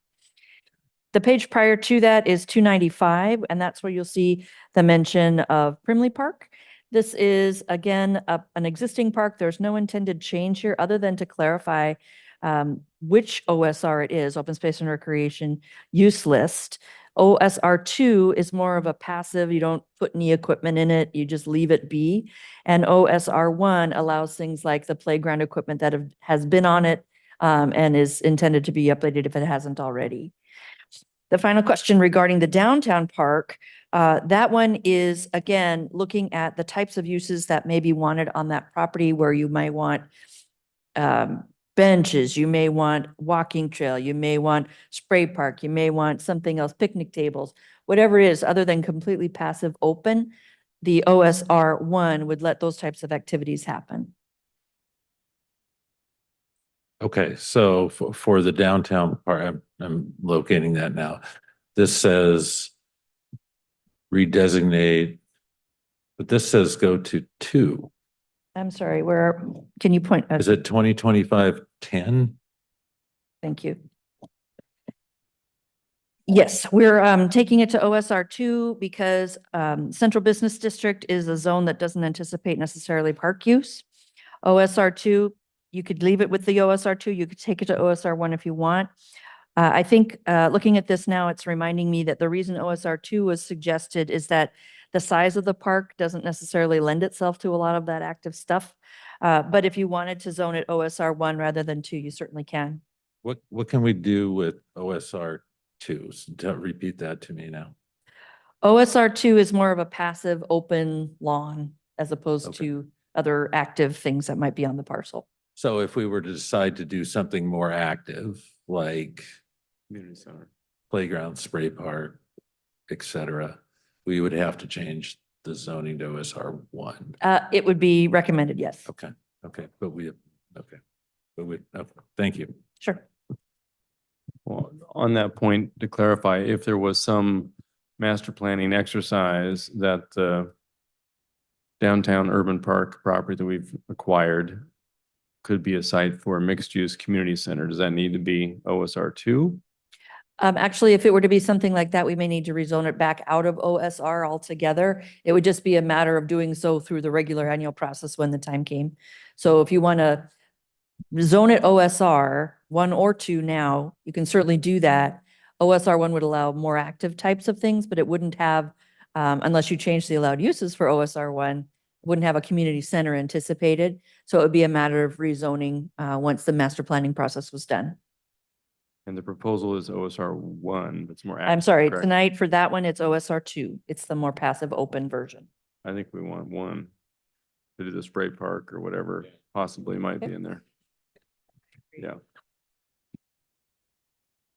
So do we need to do an amendment on Well, that? we don't have a move, so I'm going to move ordinance number 831 because we've got at least 2 amendments, I think. Right, okay, so second, we have Councilmember Boki has moved to adopt ordinance number 831, seconded by Councilmember Pearson. So it's now open for discussion.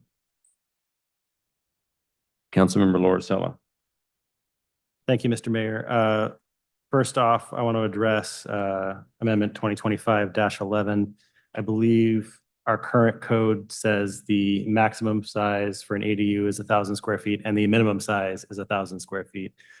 which essentially makes it so we can't build any ADUs in the city, right? It's at, the smallest size is 1,000 square feet, the largest size is 1,200. Okay. So it's a very limited range. That 1,000 square foot predates all the stuff that's happened recently with state law.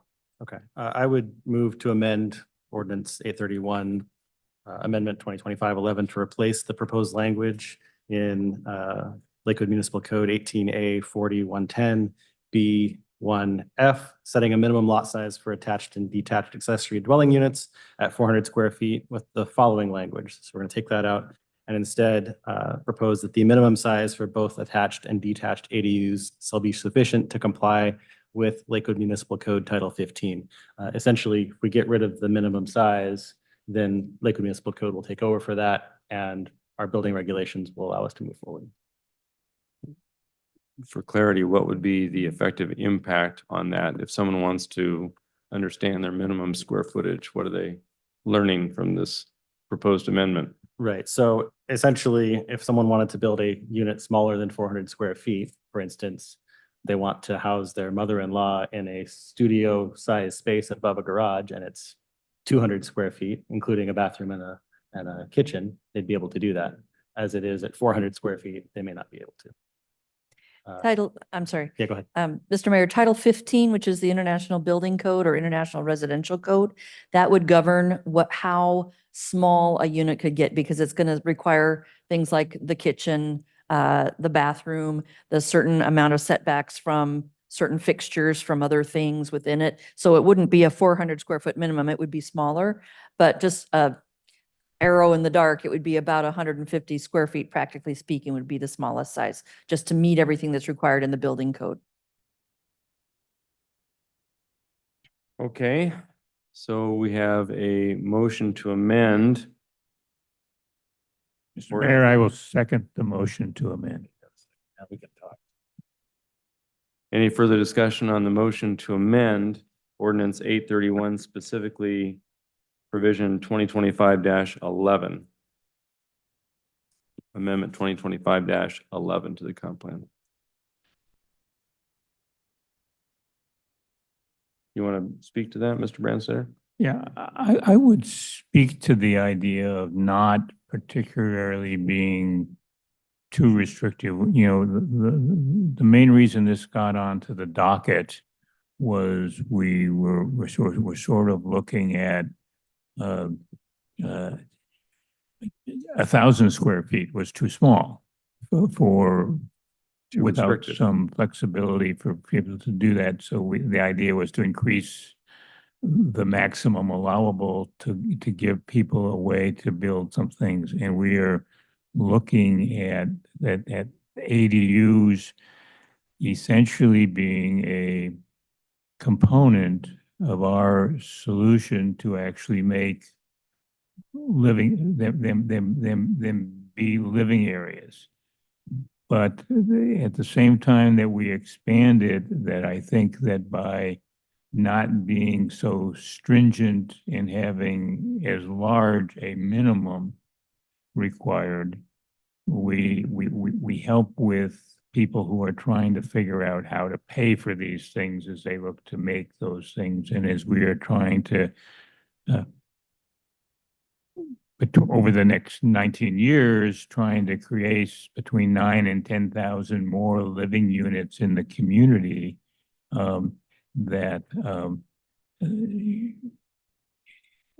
ADUs that are appropriately cited to the parcel and to the needs of the owners of the parcel in terms of how they envision it, giving them the maximum flexibility while still maintaining the idea of safety and through using the building codes that are going to direct something. So you can't not going to be able to put your mother-in-law in a closet, you know, but that you can take a look, particularly for ADUs that are within the bounds of an existing structure, maybe make some common sense restrictions without regard to having take out a wall to get an extra 50 square feet to get to 400. So I'd be supportive of this is that it would be able to allow people to make useful use of their property. Any further comments? Councilmember Pearson. Thank you, Mr. Mayor. Just a brief comment. I'm really kind of indifferent on it, but I do as a, I think as the city helps regulate these things, I think it's a little easier to distinguish just your bounds that you have to comply with. But I also recognize that many jurisdictions don't have minimums at all. And so I think that totally falls in line. So I'm totally fine with it too. Any other comments? Councilmember Laura Just one more piece to address. I know when we talked to the Planning Commission about this, they had established 400 square feet because they were concerned about manufactured homes or RVs as being something that people could live in. As we've clarified with city staff, those are not allowed per existing code to be residences under ADUs. So that's a null point for this one. Okay. Thank you. My only question for Ms. Spear on this is if it's, no minimum square footage on an ADU, it's subject to the International Building Code under Title 15. We spent a lot of time working on ADUs as potential short-term rentals. Mhm. And that's allowed in the code now.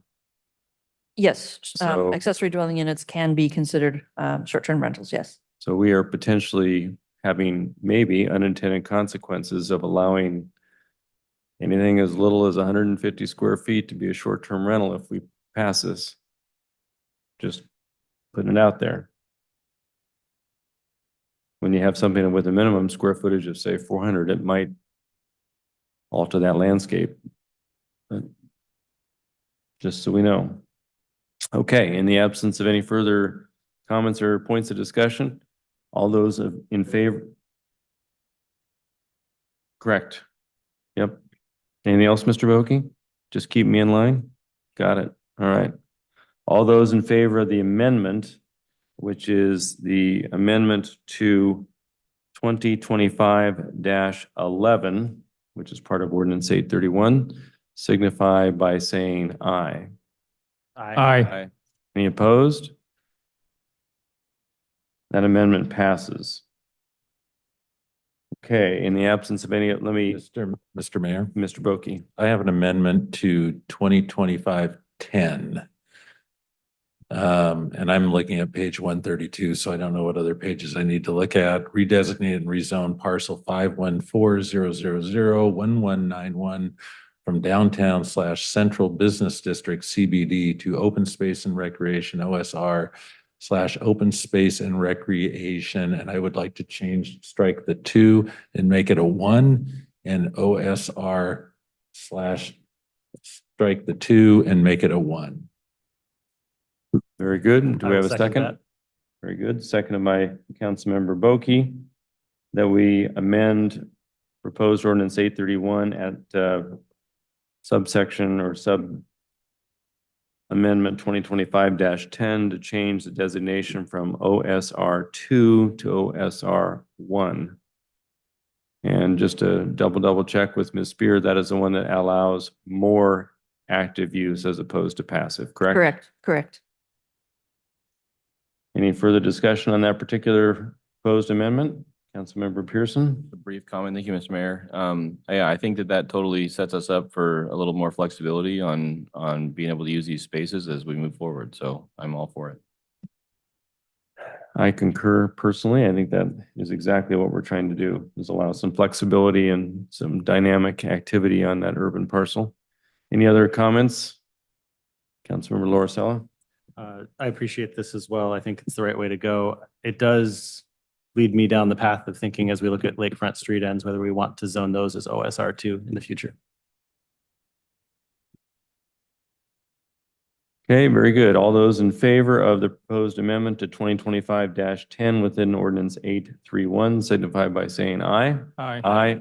Any opposed? Very good. The proposed amendment 2025-10 to OSR 2 has passed. We now turn back to the main motion in the absence of any further proposed amendments.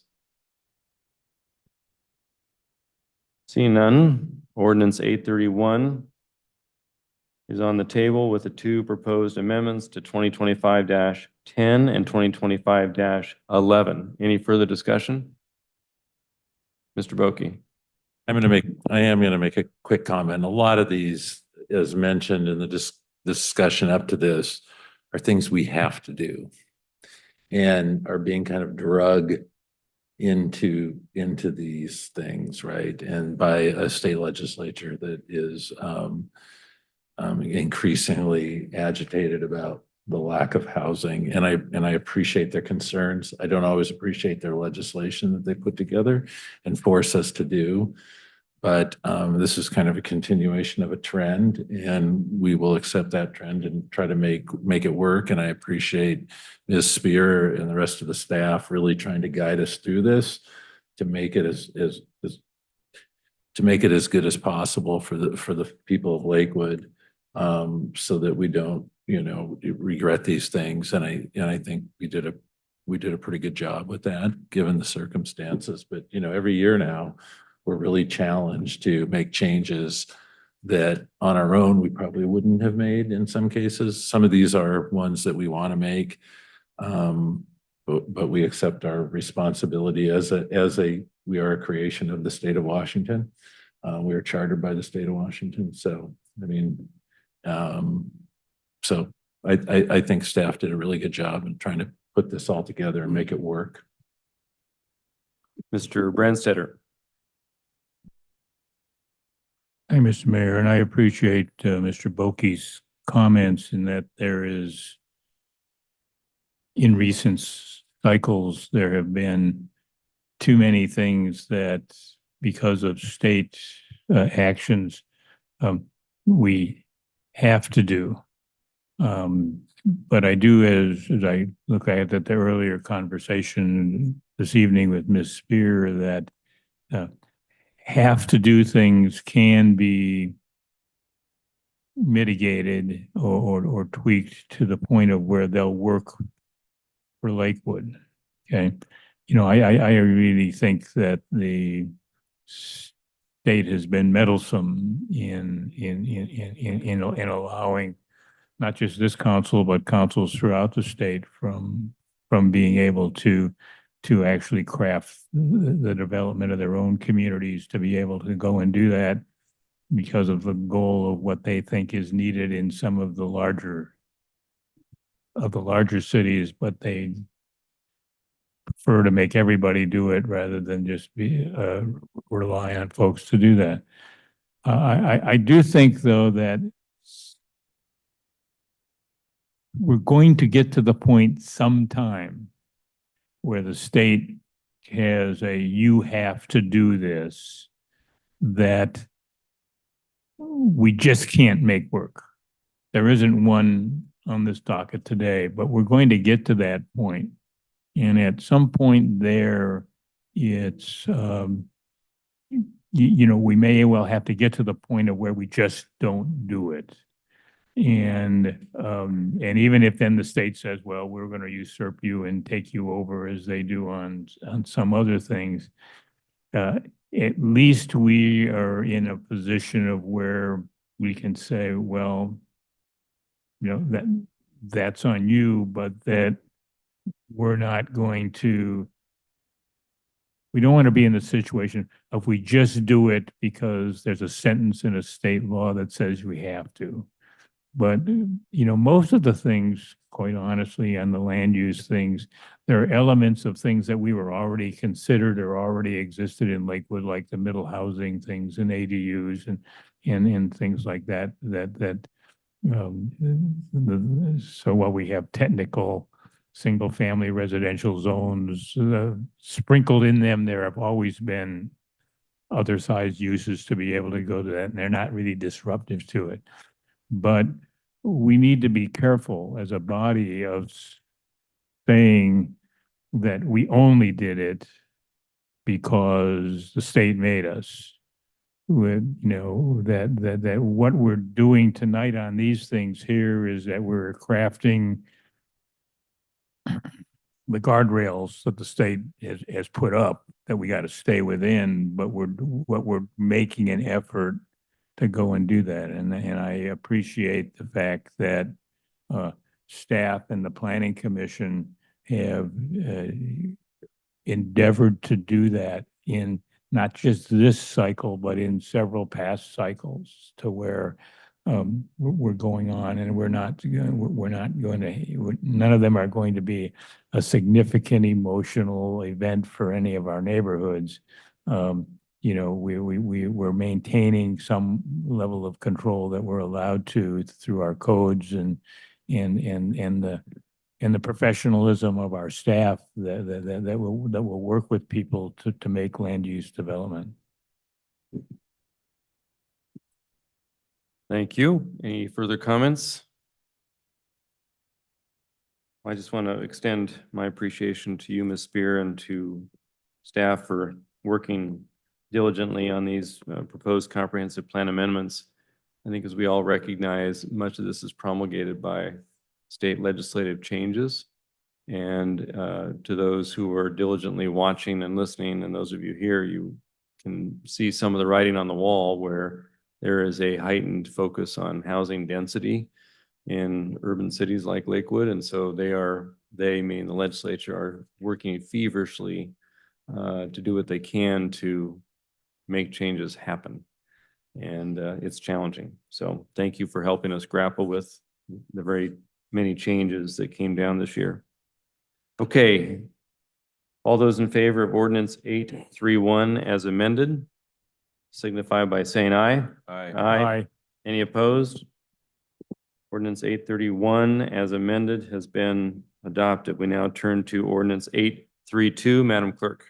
Ordinance number 832, amending Lakewood Municipal Code Title III, Revenue and Finance, Property Tax Exemptions for Multifamily Housing, Chapter 3.64. Very good. And for this, we have our Planning and Public Works Director, Mr. Remack, to provide us an overview. And because this is a bit complicated, and I understand there are going to be some amendments floating around tonight, if you can direct our attention to the right graph and picture as you lead us through whatever overview you're going to lead us through, that would be great. Certainly. Tonight, the recommendation before you for 832 is regarding the multifamily tax exemption. Before we have the review of the public comments and planning commission recommendation. That is what's gone into ordinance 832. And we're looking for the city council to discuss and finalize that ordinance regarding the decision on the residential target areas. There's been many discussion that's been going on for quite a while. Both the planning commission and the city council have spent considerable time reviewing the proposed code amendments and potential residential target areas in 2025. Public hearings were held by both the planning commission and the city council regarding this previously, and there's been considerable public comment. There are a few alternatives as to what is proposed in the ordinance in front of you. The first of that would be to approve or deny an amendment to allow a 12-year FTE extension within the CBD outside of the tax rent finance, or to remove the 12-year tax exemption altogether, the tax extension altogether. The second alternative would be to approve or deny a code amendment meant to improve the application process clarity. That's regarding when to apply for the actual MFTE. And the third would be to approve or deny an RTA expansion in the CBD and the Springbrook, and approve or deny a new RTA designations in the Oak Brook or Tillicum areas. City council may choose some variation of the proposed code amendments and or the RTAs. The fiscal impact for the 12-year extension will impact future collection of property taxes. And then for the no impact to code change, really for the MFTE application process, no fiscal impacts. And then for the third one, the expansion or additions will affect the collection of future property taxes during the exemption period, and property taxes on improved values will be realized after the exemption period. I'm That's good for it? whatever, that's it. Whatever questions you have, Okay. what we want to look at. So just a clarification on the proposed extension of the 12-year extension. So in other words, if someone has an 8-year right now, that would make it 20 potentially? No, so the 12-year extension, when you look at it, goes on someone who's already had a 12-year, and it comes with a stringent number of rules that they look at. They have to hit the AMI at 70%. There has to be 20% of the total allowed for it to continue on for the next 12 years. And then at the end of that period, at the same time, anyone who is on that 70% also has to be given monies for moving if they have to move. Right. But it's basically 12 on 12. 12 and 12. Yeah, like 24 years, like an eternity almost. Okay, Mr. Boki, do you have a question? I do have a question because I'm Sure. confused. But on page 302, chapter 3.64020, extension for projects receiving an initial 8 or 12-year exemption is struck. The recommendation from the planning commission and what's being brought forward was to remove the exemption, Right. the 12-year extension altogether. So if we vote for what's in front of us,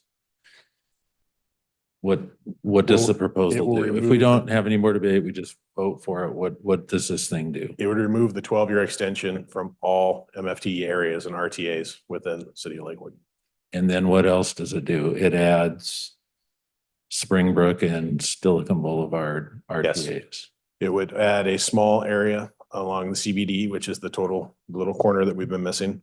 Then it would look also into Tillicum, where it would add an area, as well as adding an area in Oakbrook, and then additional areas in Springbrook. What public hearings were held in Tillicum and the Oakbrook areas regarding this? There were not have been specific ones in the Tillicum or Oakbrook area. Okay. They were So- listed as potentials and they so the- were so the- notified when they were on the list. So the folks on Gravelly Lake Drive received postcards. Yes, Did they- anybody else, did anybody in the Tillicum neighborhood, I mean, a much poorer neighborhood, receive postcards? all of them received a postcard. Okay, They did. so they knew what was going on. Everyone that was within 300 feet of the proposed areas that are shown here received a postcard. Okay, thank you.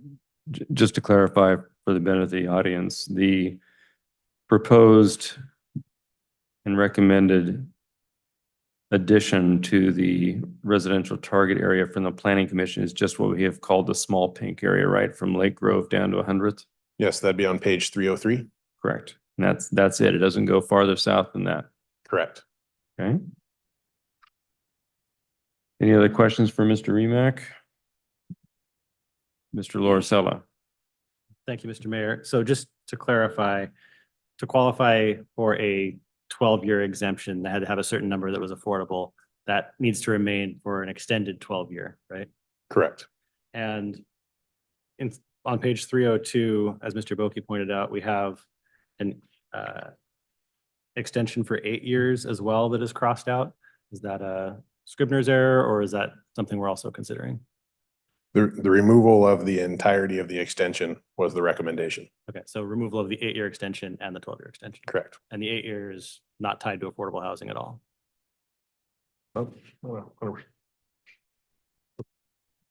Sorry, I'm going to ask Becky to come up. Yeah. Becky Newton, our economic development manager, going to speak to the 8-year extension. Councilmember Lauricella, what was the question?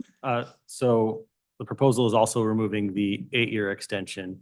For approval for the 8-year, there's no affordable housing requirement for that. Is that correct? Correct. The 8-year does not have an affordable housing component.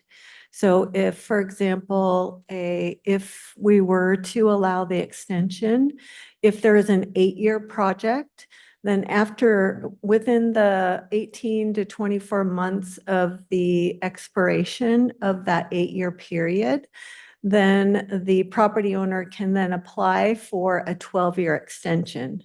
So but in exchange for that, they will have to include the 20% affordable at 70% AMI. Okay, For so the someone who 12-year. has an 8-year could then apply for a 12-year extension if they meet the income requirements for their housing. Correct. Okay, thank Yes. you. Mr. Pearson? Thank you, Mr. Mayor. Can we break this up into a few different, I don't know if it's not really an amendment, but I guess a few different motions to approve just the language of this and do the extension, either removing or keeping the extension language in there and then moving on to the figures separately, or do we have to lump it all in? The way it's presented, I think we need to get ordinance 832 on the table by motion in a second, and then we can have various amendments of the proposed ordinance 832.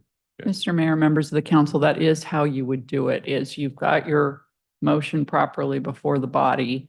And then if you want to consider pieces at a time, you would amend it so that you are looking at each piece and passing it individually. And I don't know if Mr. Remack's making any faces behind me, because it's possible he may have some comments about if you pass certain pieces, then you almost are tied into something else. I don't know the degree to which it'll tie together when you start making your amendments. Thank you. It is complicated, so we'll need to kind of work through this, and people who do have amendments will need to be clear with potential staff input on exactly what the consequence of the proposed amendment may be. But at this time, in the absence of any further questions or clarification questions of Mr. Remack, I'll ask for a motion to adopt ordinance 832 as presented. So moved. Second. It's been moved by Councilmember Pearson, seconded by Councilmember Brandstatter, that we adopt ordinance 832. Any further discussion or amendments? Councilmember Pearson. Thank you, Mr. Mayor. I do have an amendment. I move to amend the main motion by incorporating the document titled Proposed Amendment Number 1, which we were all provided, into the record as a substitute for the maps included in ordinance 832. Section 1, LMC 3.64.030C, designated RTA of the item currently under consideration. This amendment revises the boundaries of the proposed RTA expansions in the following manner. In the CBD, it expands the RTA southerly along Gravelly Lake Drive between Avondale Road and Lake Road. In Springbrook, it expands the RTA for parcels that have frontage along San Francisco Avenue Southwest, Lincoln Avenue Southwest, and True Avenue Southwest. In Tillicum, it reduces the proposed RTA expansion to only include the blocks running longitudinally from JBLM to Maple Street Southwest between Union Avenue Southwest and Washington Avenue Southwest. It removes the Oak Brook neighborhood from RTA consideration. The proposed amendments more holistically align with the expansion with the areas that will allow for feasible multifamily construction development for both economic and housing growth in the city of Lakewood. And I have a couple other comments here. He needs to get a second. Can I let it? He can't speak. Okay. Yeah. That's it then. I'll second that. Okay, so it's been seconded. I guess my question to all of you is, he's proposed all 4 points as one amendment. So I guess we'll take it as one amendment unless you want to break it up. But that would be up to Councilmember Pearson. He's the one who made the proposed amendment to ordinance Yes, 832. Mayor, you have an amendment before the body. It needs a second if the amendment As is going to drafted. proceed. Or it could be withdrawn, but right now you have the amendment in play. So the amendment in play, as seconded by Councilmember Boki, is all 4 points enunciated by Mr. Pearson. It would be nice if we had something on the chart so people could kind of follow along. The 4 points, as articulated by Mr. Pearson, is to expand the RTA southerly along Gravelly Lake Drive between Avondale Road and Lake Road. So just so we can see where that might be. Mr. Mayor, Yes, sir. put the map up. I'm looking at it on my screen here too. Yeah. Okay, so that would be what is reflected there. The Planning Commission's recommendation is the upper pink area, correct? Correct. Okay. Springbrook, let's go to that if we can. Expands the RTA for parcels that have frontage along San Francisco Avenue Southwest, Lincoln Avenue Southwest, and True Avenue Southwest. So pictorially, what does that mean here? Pictorially, when you're looking at it, Mr. Mayor, if you look at the portion that would be, if we use the top as north and what we're looking at on the southeasterly, you'll Uh-huh. see that it's actually added in a small portion to actually flatten off the backside. When you look at the, what would be the upper northwest corner, there is an additional parcel added there.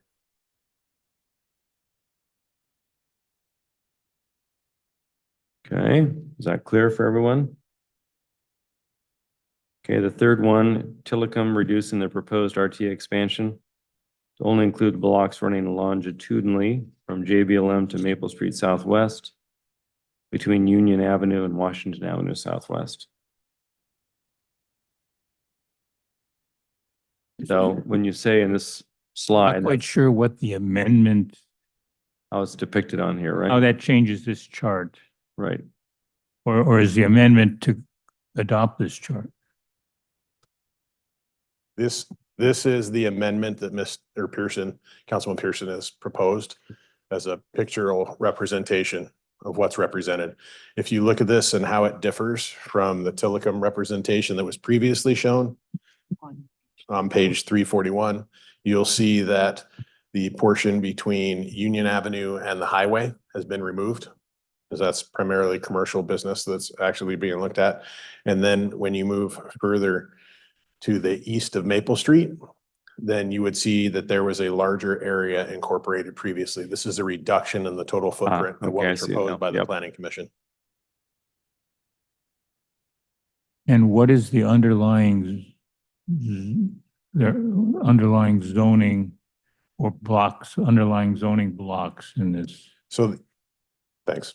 The underlying zoning, when we look at it currently, is actually a combination of a few different zones when we look at it. There's a small section of SFR R3 when you look at it. So that would need to look at a rezone, but then the majority of it is MR2 or NC2.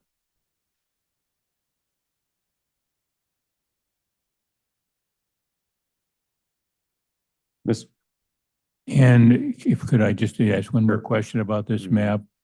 And is this proposed area completely sewered? I do not know that answer. I would have to find out an answer for you on that. And it seems like that's an important question if you're going to try to do multifamily development and you don't have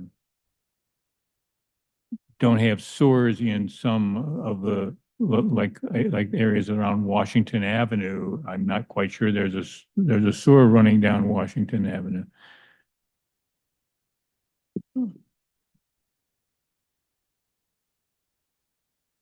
Mr. Pearson, did you have some follow-up?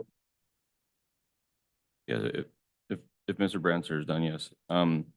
So just had some additional kind of comments on this.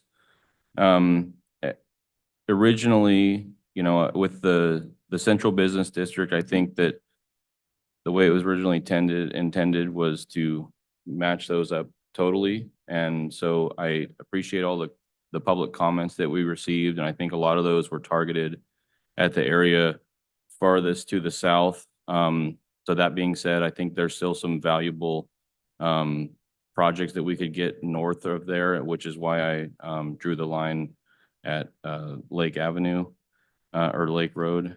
And then, we have kind of a unique opportunity here to address a few different housing, economic development, and fiscal sustainability items. As we know, JBLM is one of our region's biggest economic drivers, and it's running out of on-base housing. So families are waiting months to get a spot on base or just moving elsewhere. So right now, there's not enough housing that these military families need. And I think, moderately priced, family-friendly units in safe, accessible neighborhoods is where the MFTE can come in and help. It's not, a giveaway, a tax giveaway. It's really an investment.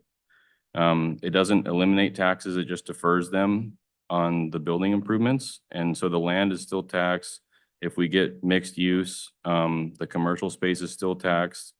And then, after 8 or 12 years, we start collecting taxes on the full improvements that have been, done at a higher level than what may be there right now. So, and in the meantime, there's some benefits. We get construction jobs, sales tax, the utility companies see increased revenues, more residents in our downtown or next to the JBLM gates to harvest those folks eating and spending money locally at the town center and surrounding areas.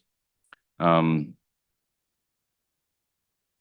think that this helps provide growth where it makes sense. So we're targeting, the central business district, these major kind of corridors and areas next to JBLM gates where housing's needed. When we welcome military families and workforce residents with stable housing, we're not just addressing affordability, we're strengthening our tax base, our schools, and our economy. The basic allowance for housing that service members receive often lines up with rent levels at that MFTE units provide. Expanding MFTE zones allows developers to build housing that's actually affordable to military families. Military families are reliable renters. They're community-minded. They keep our local businesses afloat. And the more that we can retain them here in Lakewood, the stronger and more resilient our community becomes. I think that we need to step up to meet the housing demand, and this is a chance to capture that growth and build communities that serve those who serve us. Thank you. Any further discussion? Mr. Boki? Yeah, I mean, I have the basic ordinance that's in front of us, I have real issues with. And so I think this amendment is a very good compromise on several items. I mean, I still have some concerns, but I think overall it really it's a good compromise. And for me, it works to the extent that it works. I think, and I thank Councilmember Pearson for working. Clearly, he worked real hard on this to put this together and really put some thought behind it. So I will be supporting the amendment. Mr. Branstetter?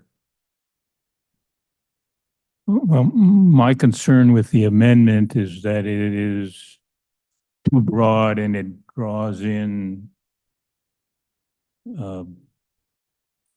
4 separate potential RTAs or potential RTAs to be able to go and do that.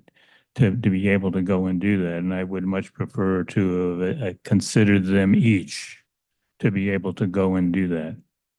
And so I would propose to amend the amendment to delete the portion of the amendment that refers to the RTA in the central business district and into the community of Tillicum. So basically removing the first and third of the 4 proposed items, the central business district issue and the Tillicum issue.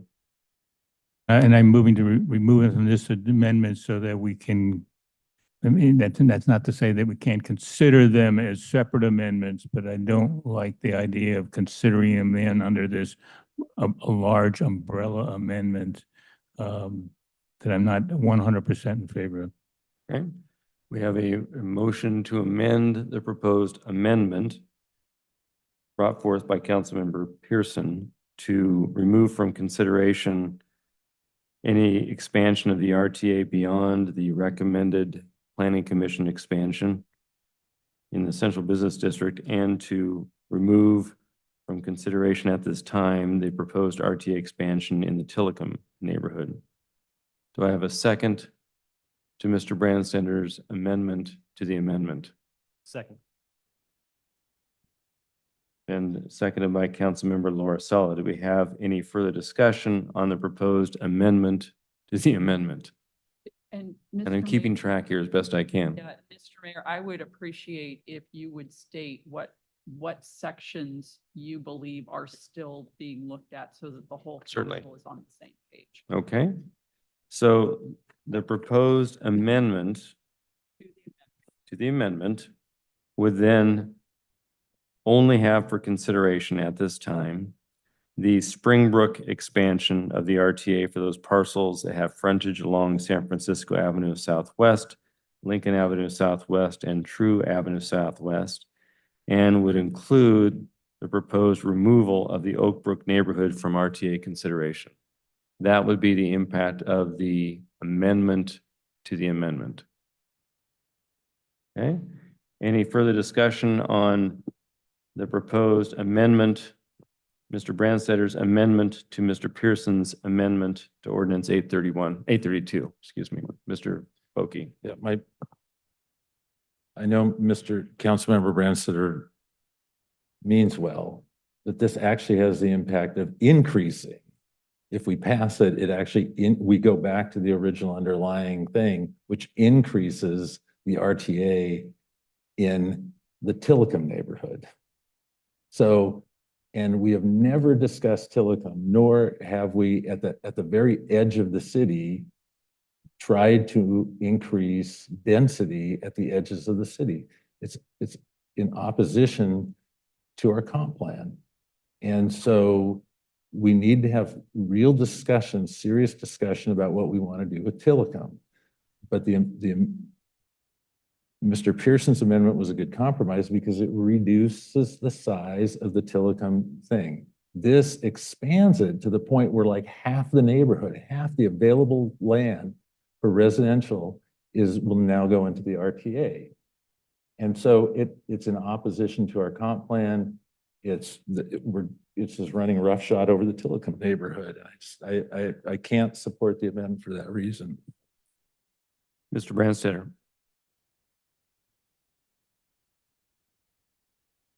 The primary purpose of my amendment to the amendment is that the issues in the 4 RTAs are succinctly different. That in Tillicum, to address Mr. Boki's comments, he's quite right. We haven't really had robust discussion about what we want to do with being able to go through and do that and where it is. You know, Tillicum was, but I'm not opposed to acting on the 2 RTAs that I left that my amendment doesn't take out, that I think are not very controversial, can be acted on as a package. And then the 2 that I'm taking out, I think should be considered separately because they each have more uniqueness than the minor elements in Springbrook and the question of whether or not there should be an RTA at this time in Oak Brook. So I'm not by my amendment looking to get a final action on the 2 that I'm asking to delete, just saying that I think they deserve their own discussion and it is easier to do it as separate, distinct amendments around those specific RTAs. So Councilmember Boki had started to ask if what this means for the other sections. Where you are at now is, as the mayor has stated, you are looking just at the one piece that Councilmember Branstetter is talking about. If that passes, you still go back to the other amendment, which was everything else that Councilmember Pearson had moved to amend on. And then if that passes, then you go back to the main motion. So that's where you are. You're a few amendments down, but there hasn't been final action on the main motion. So you are still able to sort that out for I look at the clock hesitantly, for as long as it takes until you feel like you have the legislative piece that you want. Thank you, Ms. Walker. I guess Mr. my Boki. question is why do we have to take the step to expand? Why I think you just want to why say- are we taking number 3 out? Why is it necessary to expand the RTA in the Tillicum neighborhood? I don't think he's asking that. Why by way didn't of why didn't Mr. you just Boki. leave 3 out then? Is my question. Let's just take one out. Or vote on Well, that rather than three out. That is his Instead, we're particular. voting to expand the RTA in Tillicum. That's what this vote is about. That's half this vote. Perhaps, but the motion on the table right now is to amend the amendment. And so the motion to amend the amendment promulgated by Mr. Brandstetter is to remove the discussion of the RTA in the CBD and in Tillicum for this moment. Not that they won't come back in a few minutes, but it's to remove them from consideration at this moment. Any further discussion on the motion to amend the amendment? Mr. Lorcella. Thank you, Mr. Mayor. I question whether it would be easier to start over from the beginning, reject these amendments as they're put out there, and propose amendments one at a time for each of these sections so that we can review them that way. You can't. Great, but I've got a motion on the table. Yeah, I understand.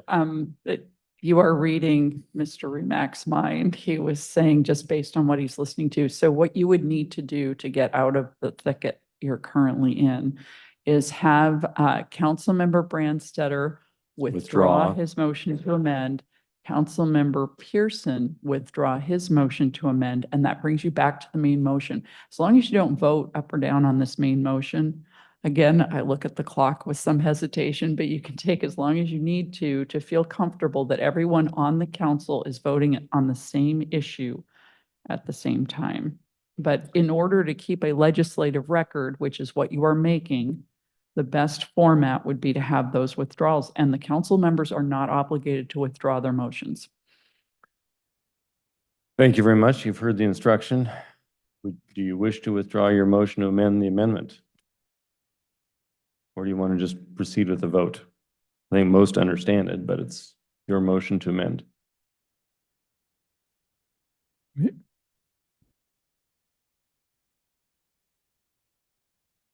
Mr. Mayor, would you allow me to reword my motion? You can clarify your motion to amend the amendment, yes. Okay, so then I would move to amend the amendment to delete consideration of the Central Business District RTA, the Tillicum RTA, and the Springbrook RTA. Oh, boy.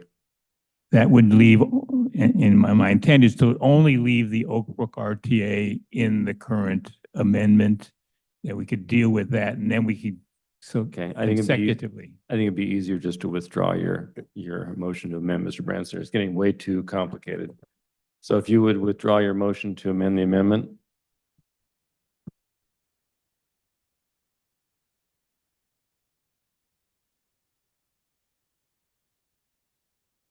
Fine, I will withdraw my motion to amend the amendment. Mr. Pearson, will you withdraw your motion to amend ordinance 832? Yes, Mr. Mayor, I will withdraw my motion. Very good. So we're now back to the main motion, ordinance 832. And it's been suggested by Mr. Remack, and I think by all of us without saying it, that we should probably go down one RTA at a time. So, Mr. Pearson, Thank you, Mr. Mayor. I move to amend the main motion. Yeah, we're amending, yeah. I move to amend the main motion by incorporating just the fourth bullet in here that removes Oak Brook neighborhood from RTA consideration. I have a second. Start there. It's been moved by Councilmember Pearson, seconded by Councilmember Brandstetter, that we amend ordinance 832 by removing from consideration the Oak Brook neighborhood from RTA expansion consideration. Okay, do we have any further Mr. Mayor? discussion? Yes, Mr. Boki. I support the amendment to remove because again, it's at the extreme edge of the city. It's outside of our comp plan is where we want more dense housing. And there's already thousands of apartments along that corridor, thousands of apartments. And a vibrant business district that this amendment will protect. So I appreciate that, and I will be supporting it. Mr. Lorcella. Thank you, Mr. Mayor. I too will be supporting this amendment because as we put this out there, we want to focus where we're going to have an RTA around our central business district, our station district, and Springbrook. And I don't think this fits within our vision of concentrating where we're going to promote densification. Thank you. Any further discussion? Okay, all those in favor of the motion to amend ordinance 832 by removing the Oak Brook neighborhood from RTA consideration at this time, signify by saying aye. Aye. Aye. Any opposed? The motion to amend has passed. The Oak Brook neighborhood has been removed from RTA consideration. We are back to the main motion as amended. Any further amendments? Mr. Pearson. Thank you, Mr. Mayor. I move to amend the main motion by incorporating my previous amendment titled the proposed amendment number 1 into the record to substitute for the maps included in ordinance 832. For the first bullet, in the central business district, it expands the RTA southerly along Gravelly Lake Drive between Avondale Road and Lake Road. Been moved by Councilmember Pearson, seconded by Councilmember Boki, that we further amend ordinance 832 by expanding the RTA within the central business district southerly along Gravelly Lake Drive between Avondale Road and Lake Road. I assume in addition to the Planning Commission's recommendation for the upper pink area, correct, so to speak. Any further discussion on that? Mr. Lauricella. Thank you, Mr. Mayor. One question I have, looking at some of the maps online on the city's website, it appears that the area between the two pink zones on our map here, which includes the Park Lodge Elementary School and the current library, is currently zoned as part of the RTA. Is that correct? So it would be inside of any of the gray that we're seeing would be the CBD, and right now it matches up with the CBD. But okay, the gray is the existing RTA. Yeah. Another map I was looking at made it appear that the RTA spans the gap between these two pink sections to the west of Gravelly Lake Drive, but no. No, okay. The larger open parcel, I believe, is the school, isn't it? Park Lodge? Yeah. Yeah. Okay. The community has spoken out about some of the area to the south, specifically the old library property, and not necessarily wanting that to be promoted as potential multifamily housing. I have heard what the community has said, and I tend to agree with them, so I will likely be voting against this section. Thank you.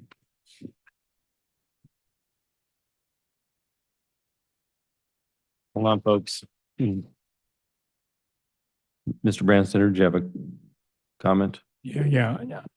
I'm opposed to this amendment. And the reason I'm opposed to this amendment is that I don't think that the multifamily tax exemption is the right tool in this location. The idea of just wanting to align the RTA with the complete central business district clearly wasn't supported by that, and it isn't supported by this amendment. This is not an amendment that is seeking to add everything that's there. But the other problem with the multifamily tax exemption tool is that it really doesn't promote the kind of affordable housing that is really, 75% of the housing units that we have to create between now and 2044 have to fall into the bands that are in the affordable, less than 30%, 30 to 80, 80 to 20. History of the multifamily tax exemption usage is it doesn't create rental units in those income bands. our history has been that we have over the dozen multifamily tax exemption approved projects. The history is that only 2 units of affordable housing have been created out of 700. And the reason for that is the people who develop and do multifamily tax things are good at math. That the value of the multifamily tax exemption doesn't pencil out compare if you include putting affordable units in it.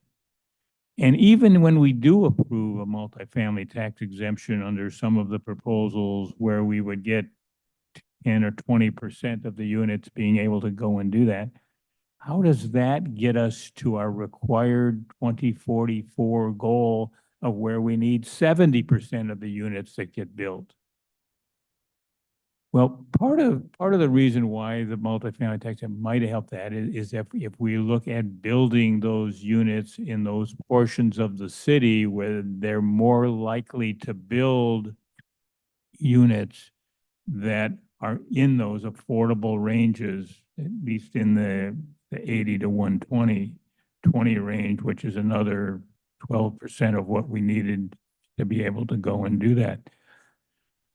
So this isn't the tool to use.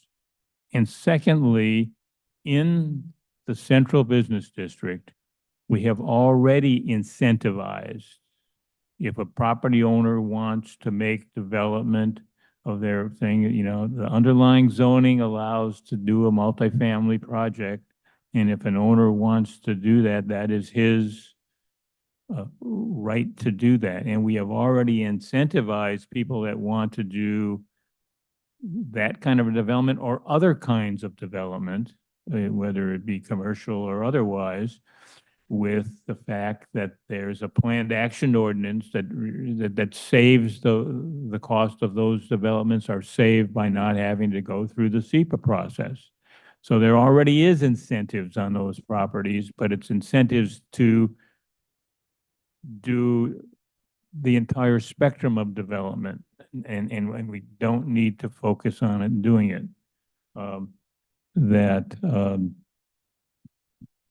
So I don't think this is the right place to incentivize, because we have plenty of space in the central business already in an existing RTA, that if a developer really needs an RTA to make a project come through, that's fine, but it isn't the place that is likely to develop rental housing in the bands of affordable housing that more than 60% of our new construction in affordable housing needs to be. So I'm going to vote in opposition to the amendment. Very good. Any other comments or discussion? Hold on, guys. Yep. Any further comments, Mr. Pearson? Just one brief comment. Thank you, Mr. Mayor.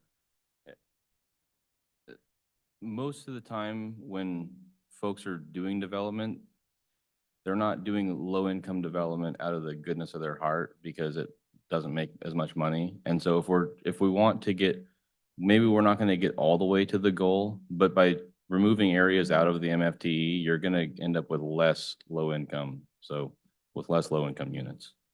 So that's just my comment on that. Very good. Any further comments? Well, I'll add mine to the mix here because I know that this has been an issue that's near and dear to a lot of folks. I just want to say, for starters, the wonderful thing about having 7 voices on here is we're diverse and we come at things differently. And as I said a couple of weeks ago on this particular issue, I truly believe that good public policy recognizes and honors constructive public input. And the one thing we've had on this has been a lot of public input, some of which has been constructive, some of which hasn't been as constructive in my opinion. But we've had a lot of public input on the topic. It's gone to the Planning Commission, I think now twice. I've expressed my concerns over the course of time about facts versus opinion with regard to public comment. I think we've overcome the hurdle factually that multifamily is an allowed use already in the central business district. We know that. I think we intuitively understand the facts, contrary to some public comment, that not all folks who live in apartments are troublemakers. We got a lot of comment about that. I think it's also a fact that we have a need for more housing in not just Lakewood, but in the South Puget Sound. I think it's also a fact that the adoption of an incentive through the multifamily tax credit opportunity doesn't automatically lead to the erosion or elimination of small business. And like a commenter who's here tonight, I too wish that we had more mixed use projects. I certainly would prefer mixed use to incentivize, if we have the ability to do it, to ensure that the opportunity for more small businesses to make our community more vibrant was more economically feasible. For whatever reason, that hasn't been our experience to date. It's not been my experience where I work downtown Auburn as well. They've done yeoman's work in creating wonderful multifamily projects with mixed use, and they're just vacant. It's just unfortunate. But I do think from the public's comments over the last many, many weeks that it's a very fair policy conversation to have whether or not we should incentivize additional multifamily development in certain areas of the city. So it's really the policy argument, whether incentives of this magnitude or this manner should be done. And I will go back to good public policy recognizes and honors constructive and good public input, and the public's voice here has been loud and clear. They don't want it on that side of Gravelly Lake. They don't want it south of Avondale Road. They don't want it down in the Clover Park shops. And I'm going to honor that voice and that public comment, and I'm going to vote against the amendment. I'm going to be supportive. I'm going to be supportive of the Planning Commission's recommendation on the small pink sliver there, as indicated on the chart. Now, that said, I don't disagree with Councilmember Pearson or Councilmember Boki. We need more housing. But I have not heard anecdotally or otherwise any developer who's come to the council or to any of us individually that I'm aware of that said, gee, but for the multifamily tax credit or the expansion of the RTA in this area, this particular area we're talking about tonight, not farther down. But for that, I wouldn't be developing. Just hasn't happened, because I think, as Mr. Branstad has indicated, through the sub-area planning process, we did a lot of work to make development in this area easier and quote unquote more financially accessible. So I don't think we need the additional MFTE expansion in this area for many of the reasons articulated by the folks here. So I won't support the amendment. So any other discussion? All those in favor of the proposed amendment, which would effectively expand the RTA in the CBD southerly along Gravelly Lake Drive between Avondale Road and Lake Road, signify by saying aye. Aye. Any opposed? Nay. I hear 3 in favor, 4 against, unless we need a roll call. That's what I heard. I believe the amendment fails. We now go back to proposed ordinance 832 as amended, which currently only removes the Oak Brook neighborhood from the RTA consideration. Mr. Pearson. Thank you, Mr. Mayor. I move to amend the main motion by incorporating the document titled Proposed Amendment 1 into the record as a substitute for the maps included in Ordinance 832 to include bullet point number 2 here in Springbrook. It expands the RTA for parcels that have frontage along San Francisco Avenue Southwest, Lincoln Avenue Southwest, and True Avenue Southwest. Very good. Do we have a second to the proposed amendment? Second that. It's been moved by Councilmember Pearson, seconded by Councilmember Bell, that we expand the RTA in Springbrook for those parcels that have frontage along San Francisco Avenue Southwest, Lincoln Avenue Southwest, and True Avenue Southwest. Any further discussion on that particular proposed amendment, Mr. Brandstetter? Yes, Mr. Mayor, and I actually don't have any problem with the areas that are being added to the RTA.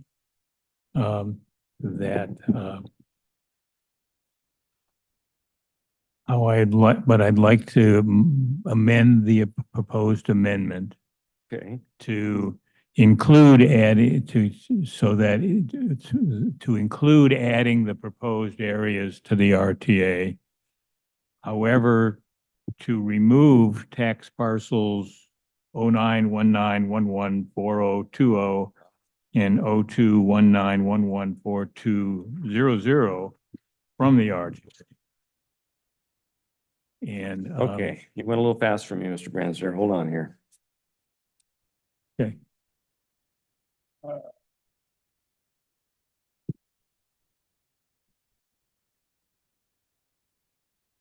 Okay, here we go.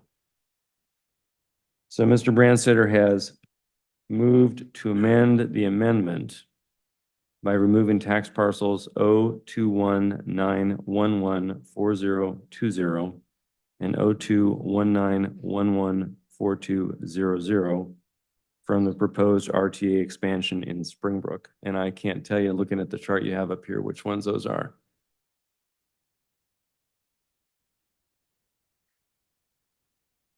Mr. Mayor, I believe those are the two lower parcels on the chart on the screen in pink. Okay, here we go. We got a better chart. Hold on. Okay, so those are the two proposed parcels to be removed from the proposed Springbrook RTA by your motion to amend the amendment, correct?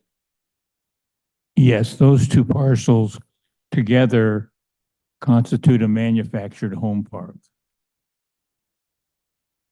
Yeah. Do I have a second to Mr. Brandstetter's motion to amend the amendment? Second. Right? Any further discussion on the proposed amendment to the amendment? Sure, Mr. Boki, I'm lost. join the What we crowd. have up there now says remove two parcels from the existing Springbrook RTA. So it's really not an amendment to the amendment because the amendment is to add parcels to the, so is it amending any of these parcels or are you amending an existing parcel to the RTA? Because this says My intent remove two is, parcels from the existing Springbrook RTA. it's a combination. It's to add, my amendment leaves intact, adding the additional parcels as proposed, but it deletes the two parcels that currently constitute a manufactured home park that are currently in the RTA. And I have a reason for doing so. Yeah, not a bad idea, and you've explained to me the reason. I don't think it's germane to this amendment, though. Just to be clear, the council is currently addressing an amendment, not To the the amendment. motion. Correct. And it Sim- sounds like Councilmember Brandstetter is trying to add two specific parcels to the amendment. And then it started to sound like he's also trying to remove something from the amendment. No, as I- We're well- just about the amendment, and I want to make sure that the council's always talking about the same thing when they vote. Yeah. Mr. Mayor, I'm willing to remove my amendment and act on the previous amendment as long as I can then come back after that happens and make a separate motion to deal with the two parcels I'm concerned with. Okay, so Mr. Brandstetter has removed his motion to amend the amendment. So we're now back on the amendment on Springbrook itself. I get to my paper here and keep my voice. The motion to amend on the table is to expand the Springbrook RTA for parcels that have frontage along the San Francisco Avenue Southwest, Lincoln Avenue Southwest, and True Avenue Southwest areas. And if we could pull that up, those are the only parcels right now. The gray is the existing RTA, and the pink is the proposed RTA. Is that correct? Are we all tracking? Yes. At 10 o'clock at night, we're tracking. Yes, we are tracking. Okay. The I'm glad parcels that we're someone looking is. at right now, Mr. Mayor, if you're looking at the screen, I'll show them with the arrow, would be Please. along this edge right here, along Lincoln. So it was the addition right here to go ahead and square off the backside. So the one that appears to be a little lighter pink is really pink, right? Correct. That's all the proposed RTA extension in Correct. Springbrook. This, let me, So the proposed amendment to ordinance 832 right now is to expand the RTA in Springbrook for those parcels in pink on the screen that Mr. Remack has just circumscribed. Mr. Pearson. I think there's a little issue with the figure in that part of the pink area, actually, the underneath it would be gray as that's part of the butterfly of the existing RTA. 340. So Yeah.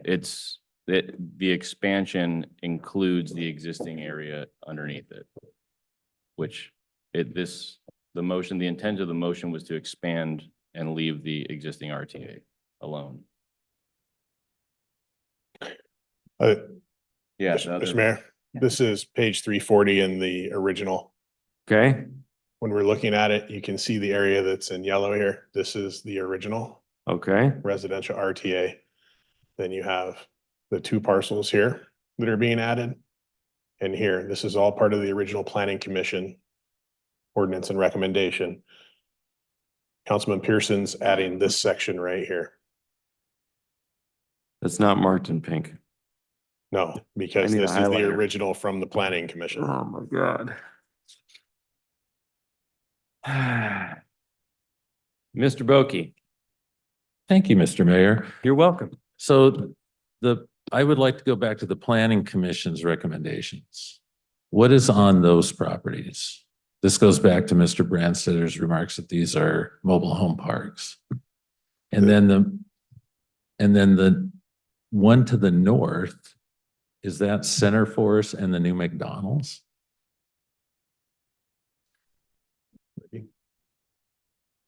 We need better maps. Yes, Councilmember Boki. So you're referring to these here? That rectangle, it says RTA Okay, parcel. So Lincoln Avenue, adjacent to Lincoln Avenue Yeah, is parcel number 0219114199. Jesus. And it's owned by Lincoln Avenue Investors. It's currently a commercial property. Okay. Adjacent to the mobile home park that Councilmember Branstetter had mentioned. go to the north of that though. And then to the north, the items on the other side of San Francisco are, as you mentioned, Center Force is there. They no longer own the property, but they're a tenant. So the two parcels to that side, which Mr. Remack is pointing to, are Center Force, or offices, if you will. And then right in the very corner, there is a parcel, and that particular parcel is currently an insurance real estate company.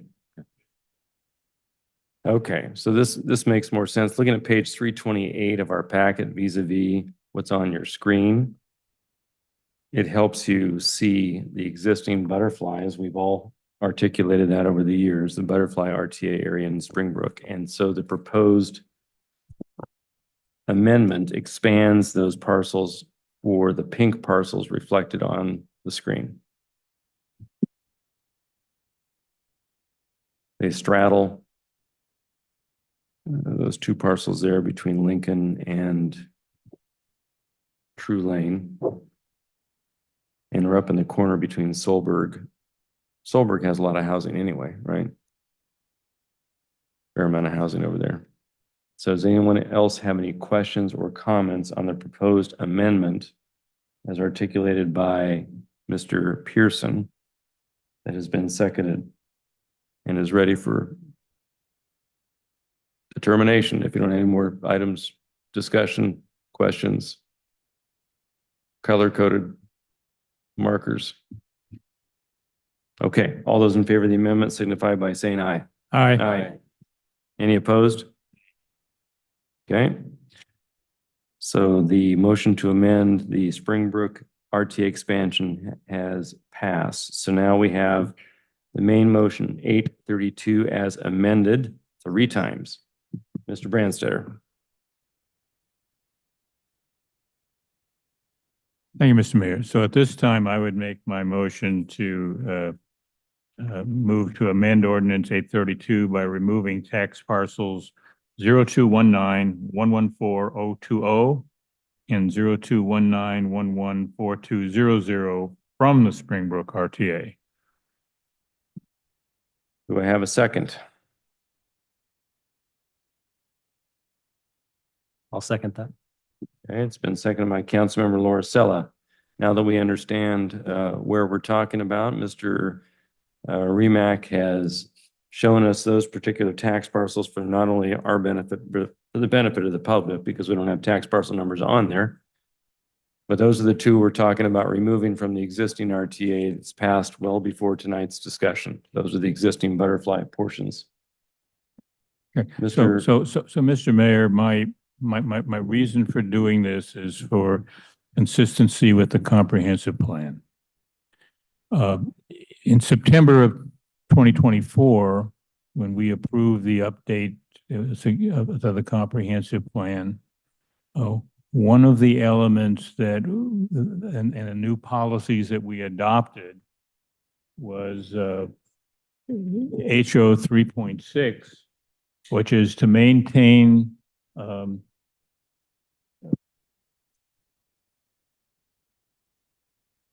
which is to preserve and maintain existing manufactured housing parks as a supply of affordable housing and encourage long-term housing solutions that will maintain affordable options for residents.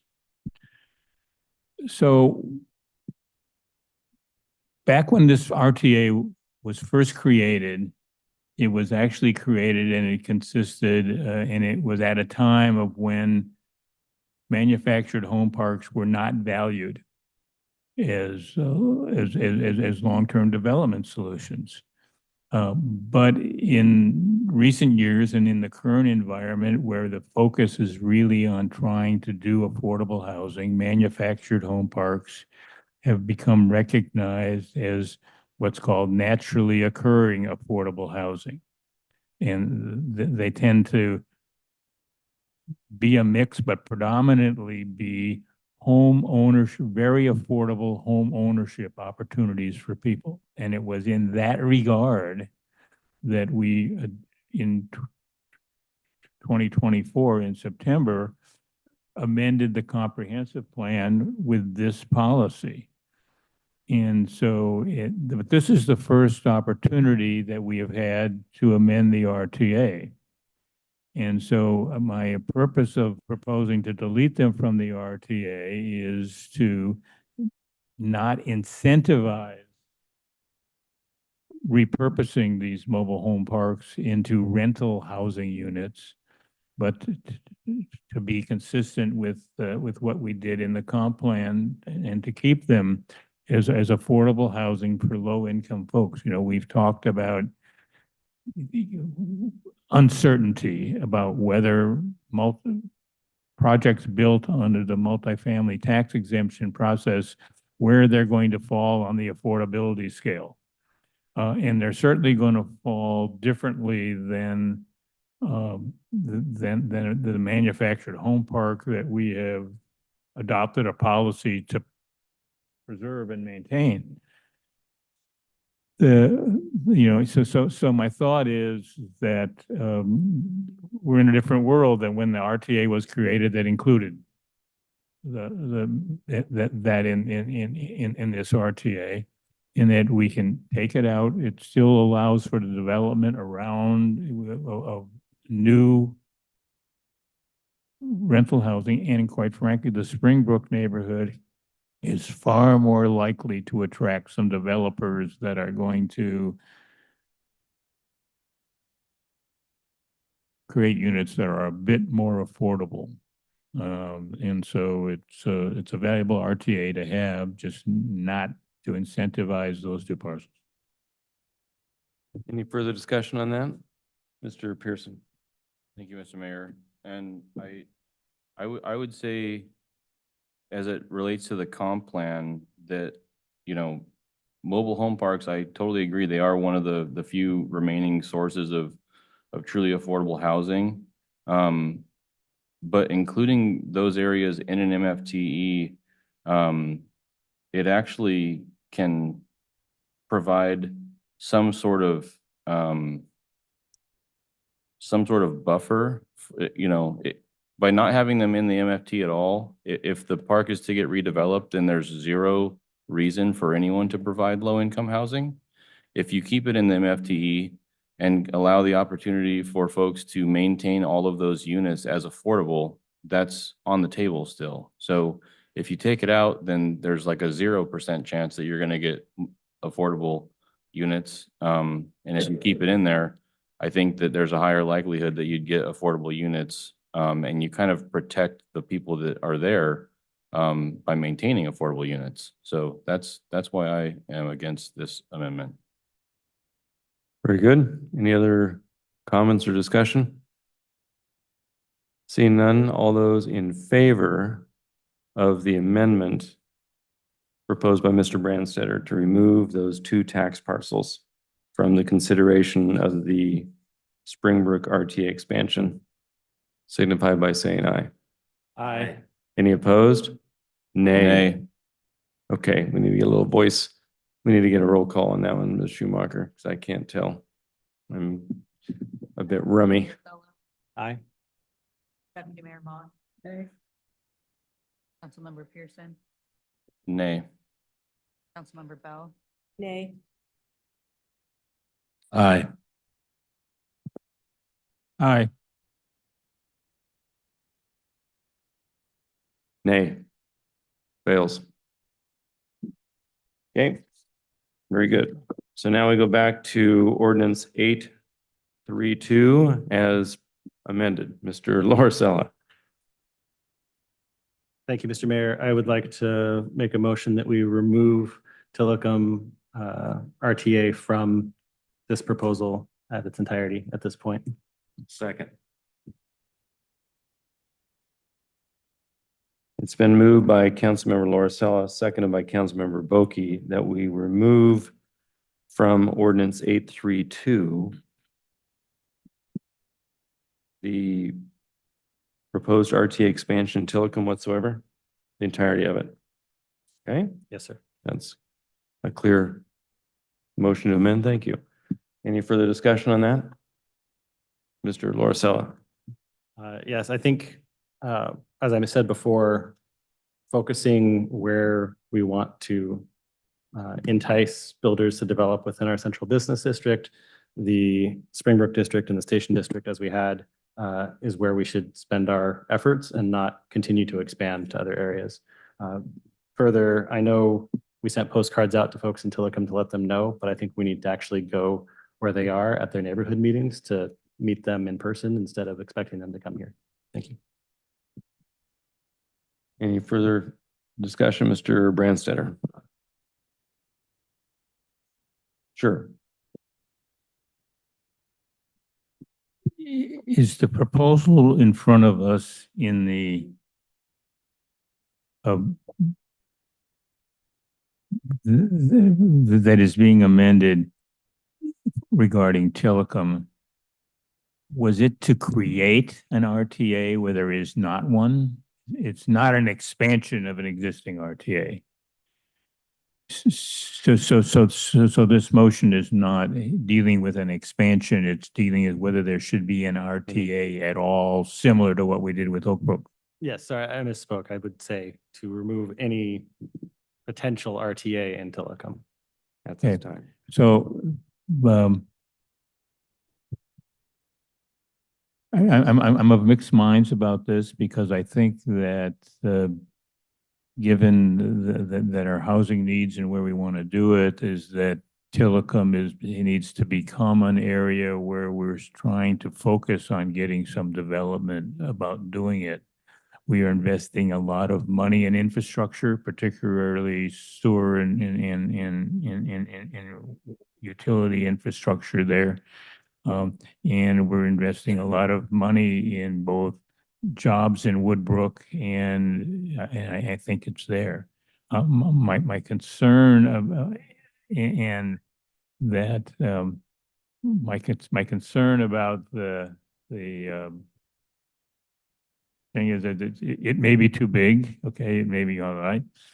Quite frankly, I really like to get some size of an RTA established in Tillicum. But I need to make sure it's aligned with where sewer lines are, because I don't want to incentivize people to build 3-story apartment buildings in places where we don't have sewers yet. You know, we've had to actually do sewers in order to get the habitat things built.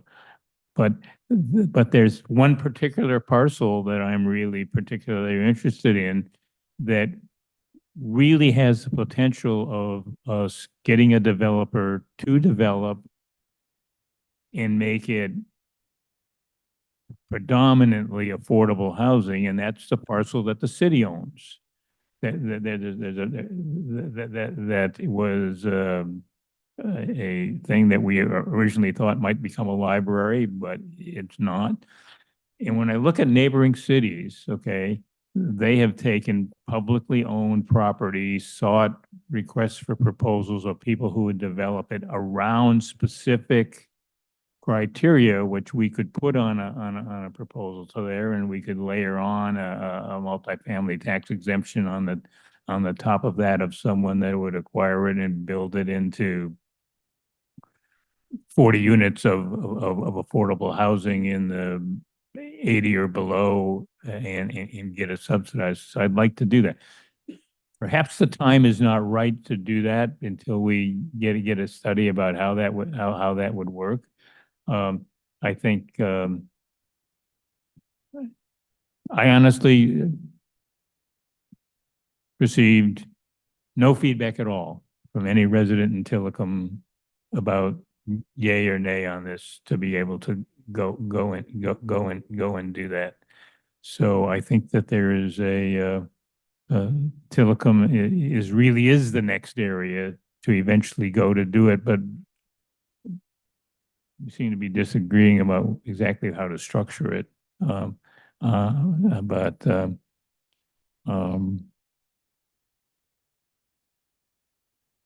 am in line to establish something along Union Avenue where there might be something to do that, but I don't know where to draw the line, and I'd need somebody to make a different proposal than to throw the whole thing out. Okay, because I think that there are some properties, there's some seriously underutilized properties there in Tillicum. We haven't got any good tools in place, right, to get developers to even look there. So I'm not in favor of completely eliminating an RTA in Tillicum. I think that's the next place we should do one. Thank you, Councilmember Pearson. Thank you, Mr. Mayor. I agree with Councilmember Brandstetter, although I will be voting just to help usher things along, I think, to remove Tillicum entirely, and then I will then make a motion later to bring back my original third bullet here, if that's entertainable. But yeah, so that's my comments for now. Mr. Boki. Thank you, Mr. Mayor. So I know consistency is the hobgoblin of little minds. You just turned down. So our comp plan says you densify because that's what we're supposed to do around transit, around services and those kind of things. So the largest single increase in RTA is out in the Springbrook neighborhood. at the southern end of the thing, not where we have ever talked about putting growth. We have invested a lot of money, and it's called Inhabitat Homes, single-family residential. This proposal that we have in front of us tonight takes essentially half the land. If you take Harry Todd Park out of there, about almost half the property, 40% of the property, including people's houses now. So the proposal earlier we had on Gravelly Lake didn't have any houses, right? This is just saying, let's uproot them, root and branch, right? And one bus line, I think. Very little in the way of services. Tillicum has improved over the time in cityhood. Tillicum has issues that we need to work to resolve, but this is not the way to do it. I mean, just letting people buy up a couple of properties and start putting up stuff where there's no support. One bus line. We will have, and I'll get that. We do have that non-motorized trail line. So I'm going to support Councilmember Laura Sella's amendment. Thank you. Any further discussion? Oh, great. All those in favor of Councilmember Laura Sella's motion to remove the proposed RTA expansion in Tillicum as promoted, or not promoted, as recommended by the Planning Commission, signify by saying aye. Aye. Any opposed? The proposed RTA expansion in Tillicum has been removed by amendment. We now go to ordinance 832 as amended. Mr. Pearson. Thank you, Mr. Mayor. I wish to amend the main motion by incorporating those areas as I previously described in Tillicum and the figure to only include the blocks running longitudinally from JBLM to Maple Street Southwest between Union Avenue and Washington Avenue Southwest. As depicted on the screen. Correct. Is there a second to Councilmember Pearson's motion to amend? It's been seconded by Councilmember Brandstetter that we amend ordinance 832 to add back in portions of the proposed RTA expansion as indicated on revised map 2 on the screen. Any further discussion? Mr. Pearson. Just briefly, I'm not super concerned about whether or not there's sewer available. Sewer being available is a major benefit on getting the habitat homes in. But when you can do sizable development, you can also afford to do more utility improvements. And so connecting to sewers down the road becomes a little bit less of a concern for those to be able to go be viable projects. So I think that, you know, as we talk about being around major transit centers, the downtown area, I think the other area of emphasis for me personally is, you know, near and dear to JBLM. And if we can get some more housing here for military members and their families, I think that would be doing good by them. So thank you. Any further discussion? I'll add my 2 cents. I support Mr. Pearson's motion to amend for the RTA expansion as indicated on revised map 2 for the same reasons. I think that Union Avenue is a commercial district effectively. Washington Avenue there circumscribes some of those commercial properties. The city's property that we own off of Union is something that might be ripe for that. There has been discussion of expansion of transit down in that area, potentially an Amtrak stop in the future. There will be the interconnector road that hopefully gets started with construction later this summer. So I think it is a better utilization of the RTA in this particular revised map 2 than the proposed entirety or close to the entirety of Tillicum as previously recommended. Did you have any comments, Mr. Lauricella?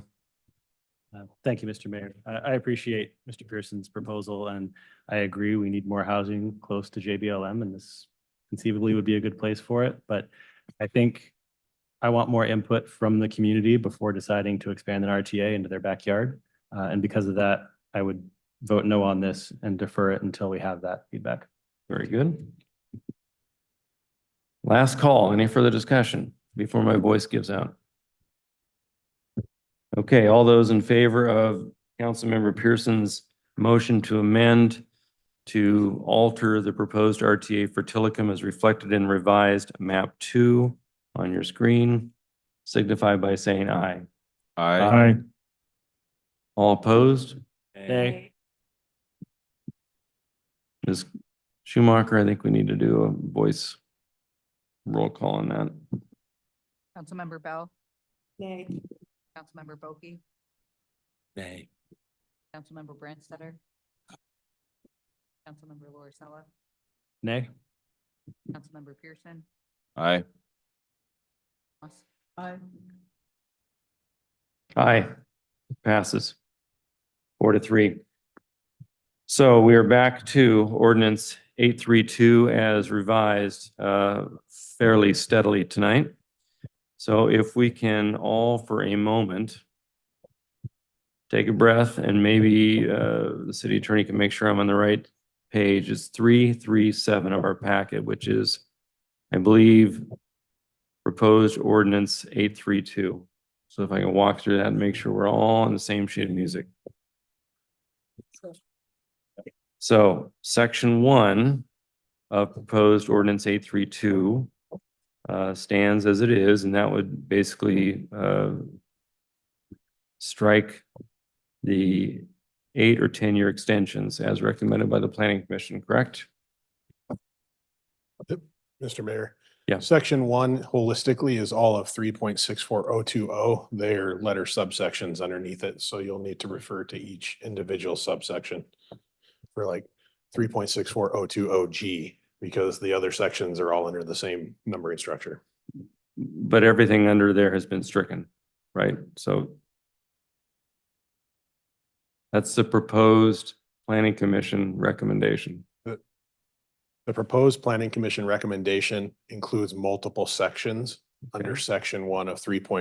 So we have to identify, otherwise we're looking at the application procedure is also under section 1 because it's got the it. same Okay. section of code. Okay.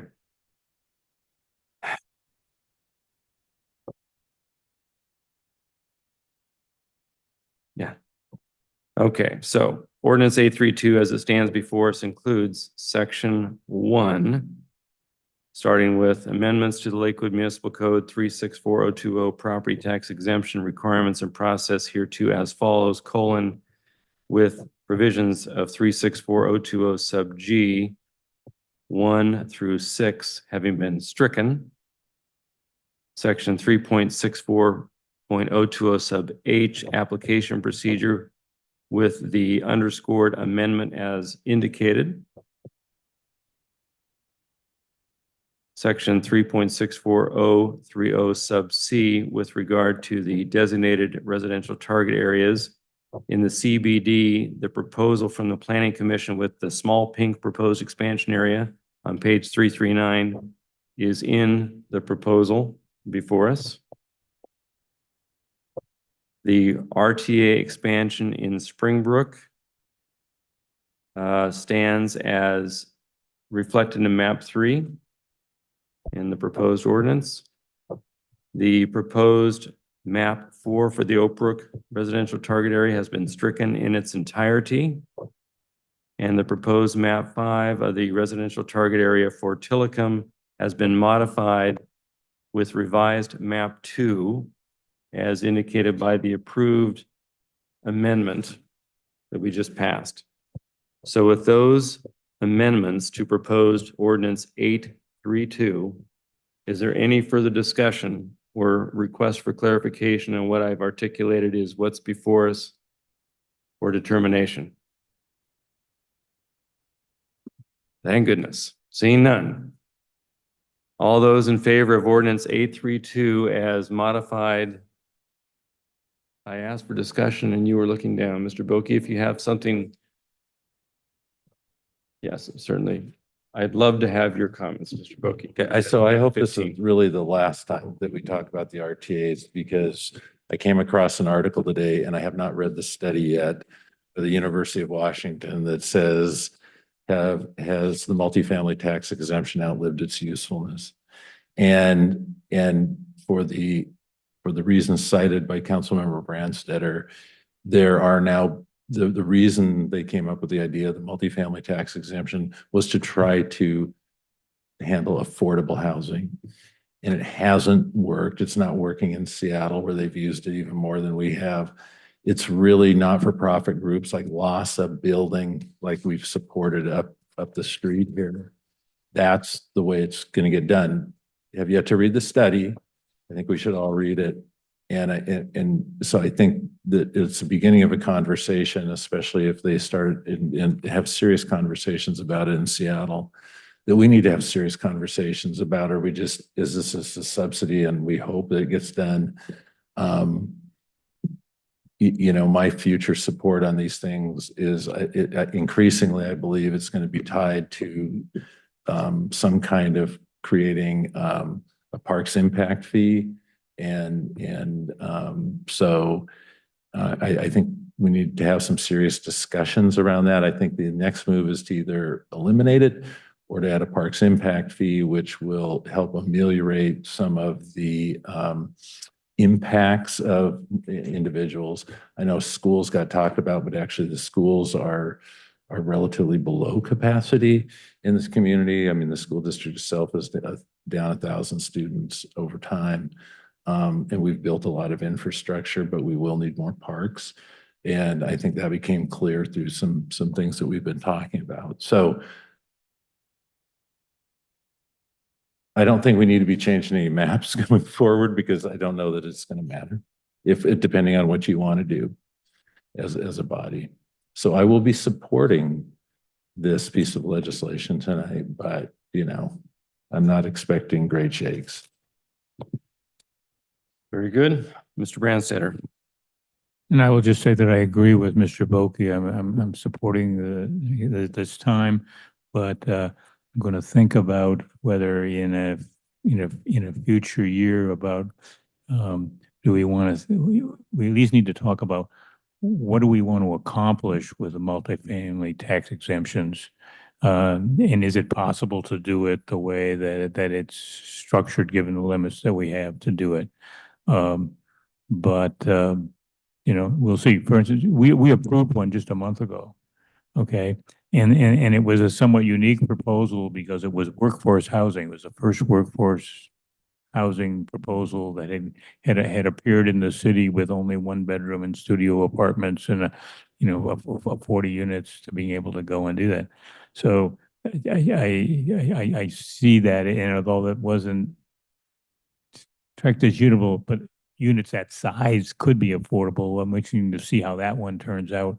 But I think we need to have the discussions about what do we really want a multifamily tax exemption to be a catalyst for. And I think we're vague on that right now. Very good. Mr. Larcella. All right, one last word from me. I think I agree with what Mr. Boki alluded to with whether MFTE works or not. I think we need more housing. More housing is good. More affordable housing is better. We need that even more. I don't know that MFTE is necessarily the way to do it well into the future. Things like working with LASA and Habitat and those sort of places may be a better route to take. But for now, I think this is the right compromise for what we have on the table. So thank you. Thank you. Here's my last 2 cents, and then I'll just shut up. I think the multifamily tax credit is an economic development tool when properly used in the right location. We've had a lot of conversation about what should be or should not be the right location. And thanks to much public comment, I think hopefully we got this more right than less tonight. If down the road, when other people are sitting in this chair besides me and some others that are perhaps not going to be here, like Deputy Mayor and myself, in another year, I would love to see an economic development tool used to incentivize small business development, like some comments have been made. If we can get the mixed use product in place, May we incentivize that multifamily use if and only if they make opportunities available for small business as we want them to be. That's why we did the sub-area plan in the central business district, to make it a walkable, more vibrant city in the right locations. So that's what I would hope for someday. All those in favor of ordinance 832 as modified signify by saying aye. Any opposed? Ordinance 832 has been adopted as amended. We're now going to turn to resolutions, but before that, we're going to take a recess for 5 minutes because I got to take a break.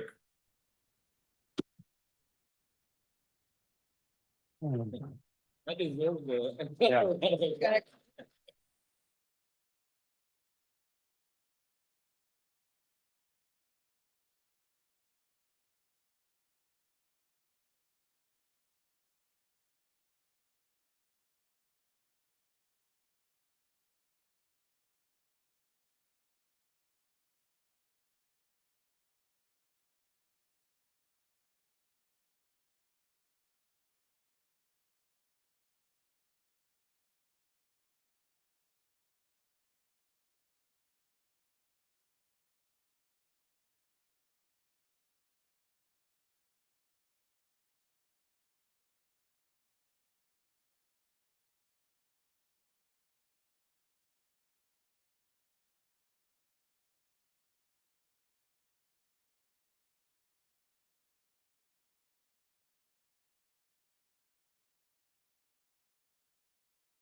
All right, ladies and gentlemen, we are back on the record after a brief, well-deserved recess. And now we are at resolutions. Resolution number 2025-09, Madam Clerk. Resolution number 2025-09, creating a city travel expense reimbursement policy for job candidates. Thank you very much. And for this, we'll have our assistant to the city manager, Mr. Michael Vargas, give us a brief overview. Well, good evening, Mayor, Deputy Mayor, and council members. I've got a short and sweet one for you tonight. Essentially, the resolution is in the title. The city currently does not have in place a reimbursement policy for job candidate travel expenses. Under RCW 43.03.130, the city may indeed reimburse these travel expenses for job candidates for higher positions such as city manager, director, and et cetera. And considering that we are in the midst of a city manager recruitment process, and that is coming to a head soon, we would like to indeed reimburse the finalists as they join us next week for that process. After consulting the Municipal Research and Services Center, they do advise that local governments have such a city policy in place. That is what is before you tonight in this resolution. So the provisions of this resolution are indeed the reimbursement policy. And it is a pretty standard template that we see in other cities, such as the city of Shoreline. It's everything you would expect, such as airfare, lodging, car rental, per diem, et cetera. So it's pretty industry standard amongst jurisdictions. And yeah, that concludes my review. So I have a question for you. Page 351. Yep. First of all, a quick little typo on mileage, mileage. Mileage, car rental, fee, parking, that kind of a thing. See it, yep.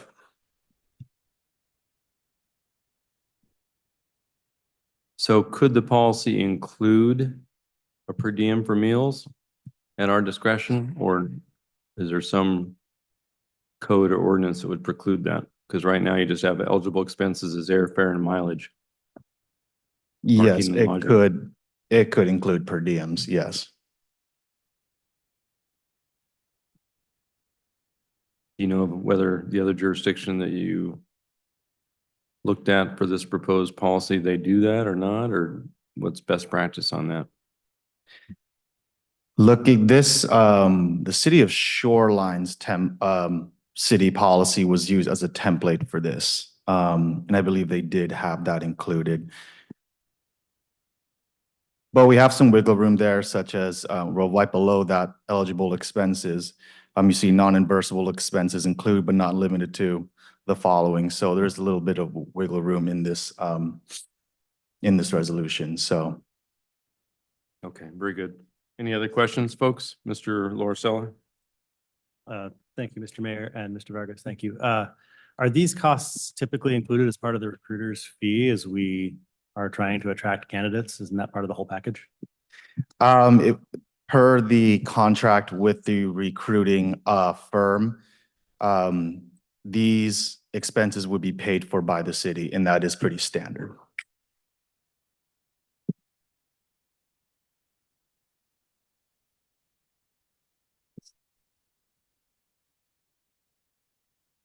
Parking fees, that's right out of MRC. Okay, yep. So looking at MSRC, yep, certain meals are included, typically included, and also other incidentals such as parking fees. So we could add that back into the proposed resolution if we wish to.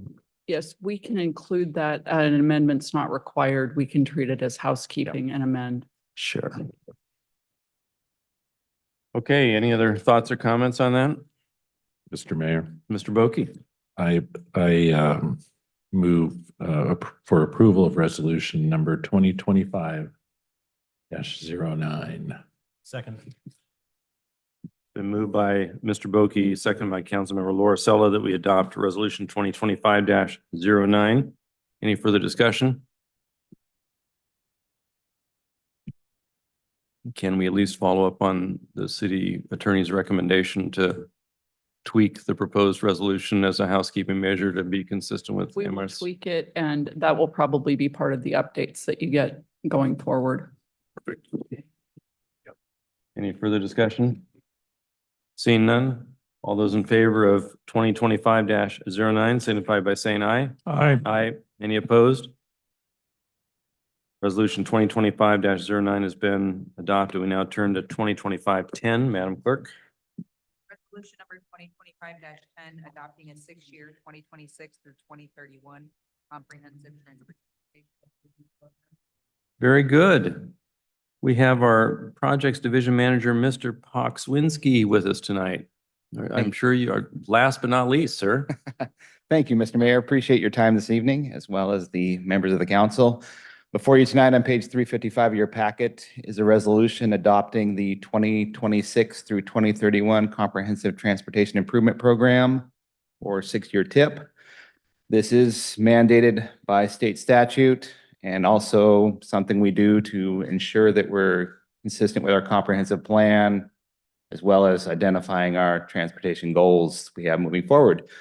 This year's TIP is really just a kind of a housekeeping, upkeeping some of the costs so that we could monitor for inflation, as well as we did add 4 projects, 2 preservation projects, one on Pacific Highway, one on 96th, and then there are 2 sidewalk projects for roadway projects, one at the south end of Gravelly Lake Drive in between Pack Highway and Nyanza, the other on Nyanza Park Drive.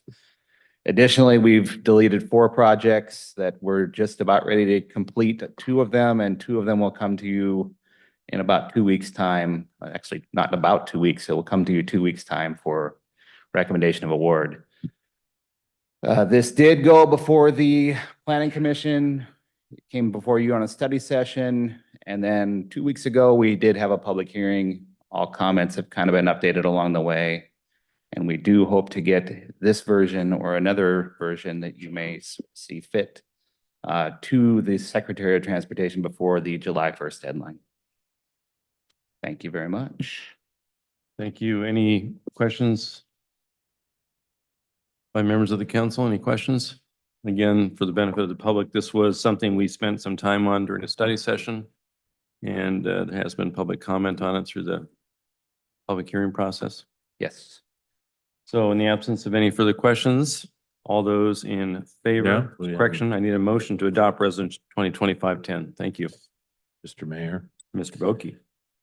I move for adoption of resolution number 2025-10, and I do have one remark if you get seconded before we vote on it. It's been seconded by Mr. Brandsetter in response to Mr. Boki's motion to adopt resolution 2025-10. Mr. Boki, the floor is yours. Just one remark on page 373, completed and removed and added projects. The very first one is Gravelly Lake Non-Motorized Trail Phase 2, Nyanza Road to Gravelly Lake. So that's in the next couple of weeks. 2 weeks. We open bids today. So 2 weeks, that'll come before you. Okay. Great work. Thank you.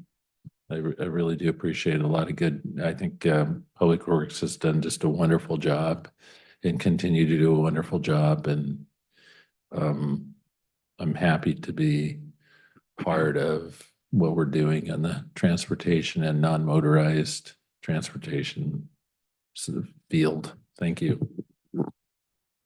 Just a quick question. On page 363, section 1, roadway improvements, the Mount Tacoma Drive, Interlochen to Whitman. It's up for construction in 2026. I know that they're doing some survey work out there. Do you have an idea roughly when we might see a proposed design on that? Yeah, we'll come before you late this summer, early fall with something. Survey's just about done and to us, and then we'll start the design in-house on that. Great. Very good. Thank you. Any further questions? Well, thank you for all your hard work on this. We really appreciate it. All those in favor of resolution 2025-10 signify by saying aye. Aye. Aye. Any opposed? Resolution 2025-10 has been adopted. We now move to reports by Mr. Caulfield, his last report of the city manager. And if we can get to midnight, that would be awesome. Well, good evening, Mayor, Deputy Mayor, council members. Got a number of updates I'd like to share with you this evening. The first is we learned from WashDOT last week that they plan to actually open bids on the Gravely Thorn Connector Road project, actually this Wednesday, June 4th. They then expect to begin construction in mid-July, and their goal and objective is to be completed in probably a little bit over a year, so sometime in the late summer of 2026. Earlier this year, the City Council, you approved a franchise agreement with Easy Fiber, which provides internet services. They recently secured their first construction permit. I think, as we had mentioned, they'd like to do some kind of a groundbreaking ribbon cutting ceremony. So we're trying to identify a date and time for you all to be able to come out and do that. On the federal side, one of the city's key initiatives is to secure funding, transportation funding for smaller and medium-sized cities, which we define as those with a population of 10,000 to 100,000 people. And week before last, the city of Lakewood took a leadership role in securing the signing on of 38 cities in Washington State, which is a good number of those between 10,000 and 100,000 people. To sign on to a letter requesting essentially a tighter population ban for set aside for medium-sized cities. This has actually worked in the past. Actually taking a step back, the federal government does a very good job of providing funding to very rural areas that have smaller populations, as well as areas on the other end of the spectrum with very, very large populations.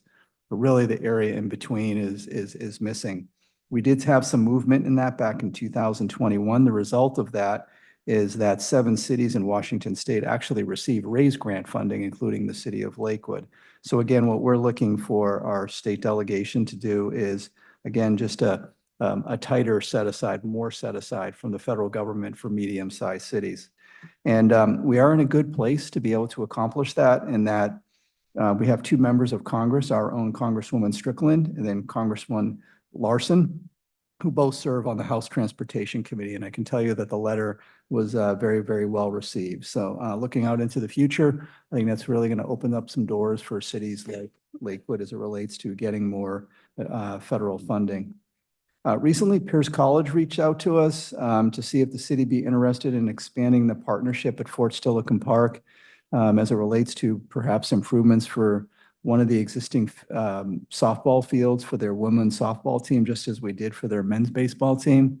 So at this point in time, that's all that we know. We do know that they had previously been looking at building a women's softball field up at their Puyallup campus, but we don't know the specifics on that. So we'll be following up with them here in the next month or two and getting back to you on that, and perhaps even inviting them in to come give you a presentation on what their ideas are there. As it relates to new businesses, wanted to report that in the month of April alone, 45 new businesses started up here in town. Actually, the majority of them, 32, were home-based businesses. That actually brings the first 4-month total to 153 new businesses in the city. And so we are certainly approaching 2,900 total businesses here in Lakewood, which is an all-time high. Likewise, the level of employment is approaching 33,000 people, another all-time high. We continue to outpace both regional, state, and federal employment growth. So some good things happening there. And by the way, about 37% of our jobs are in the area of healthcare, so good paying jobs. Many, many years ago, it was retail. That's actually a much smaller segment of our employment base. And then as we look out into the near future, there are some new businesses that are looking at Lakewood, including a pickleball tenant perhaps coming to the town center area. Raising Cane Restaurant is moving forward in a new building at Lakewood Drive in Bridgeport. Grocery Outlet is looking to occupy the former Big Lot space on 100th. Freddy's Frozen Custard and Steak Burgers is in the process of finalizing an agreement just outside of our town center. a brewing company, Firefighter Brewing Company, is looking at some property on 100th for a new batch brewery. Kitty Academy is going to be visiting with the city with our economic development team later this summer to explore options for a 10,000 square foot learning center here in Lakewood. Dick's Drive-In has an interest here in Lakewood, driven by JBLM. As a matter of fact, all of these businesses are here. They want to be here because of JBLM. And then the Micro Fulfillment Center, which is owned by Sterling LLC, located on Pacific Highway South. They're still moving forward on making improvements. That's the original Costco building. And they're still looking to identify a tenant or tenants. So that's where that project is, but they are still committed to moving forward on that. Might remember in 2013, the city entered into a partnership with the Rotary Club of Lakewood, as well as the State Office of Superintendent of Public Instruction, OPSI, to bring the Dolly Parton Imagination Library to the city. And we had developed a financing plan over a 5-year period from 23 to 28. However, we just learned that the state legislature did not fund the OSPI funding for the next biennium, which creates a significant shortfall in the program, since they're essentially funding, OSPI is funding about 50%, and then combined Rotary and the city of Lakewood, using ARPA funds from the city, are essentially funding 25% each.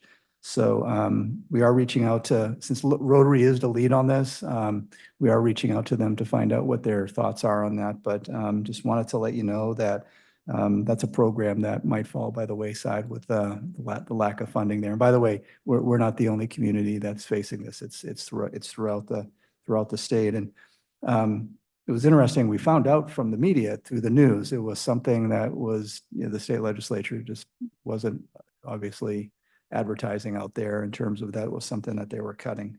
So, but again, we'll reach out, see what we can do there. Getting back to the RAISE grant, the $1.1 million that we received, and that's for the downtown sub-area Green Street Loop project to develop a downtown transportation feasibility study and to look at different transportation options and to bring in a 30% design. So last week, our team interviewed 2 consulting teams, and so we expect to bring back a recommendation here in the next, probably 20 to 30 days. I would say, I don't know if we'll make the meeting of the 16th, but certainly in July, you can expect a contract to come forward to you. And then speaking of just transportation projects, Nyanza and Idlewild, including Interlochen to Idlewild, those 2 road and street sidewalk projects and street lights. Actually, they're both are in partnership with Lakewood Water District, because they'll be replacing a water main on both of those projects. Will be coming forward for your consideration for construction contracts at your next meeting on the 16th of June. Other projects that are underway, Stilican Boulevard, Weller to 87th, that's moving along. Probably pavement happening in the next 30 to 45 days. South Tacoma Way, 80th to 88th is moving along as well. Overlay project on South Tacoma Way at 96 is completed.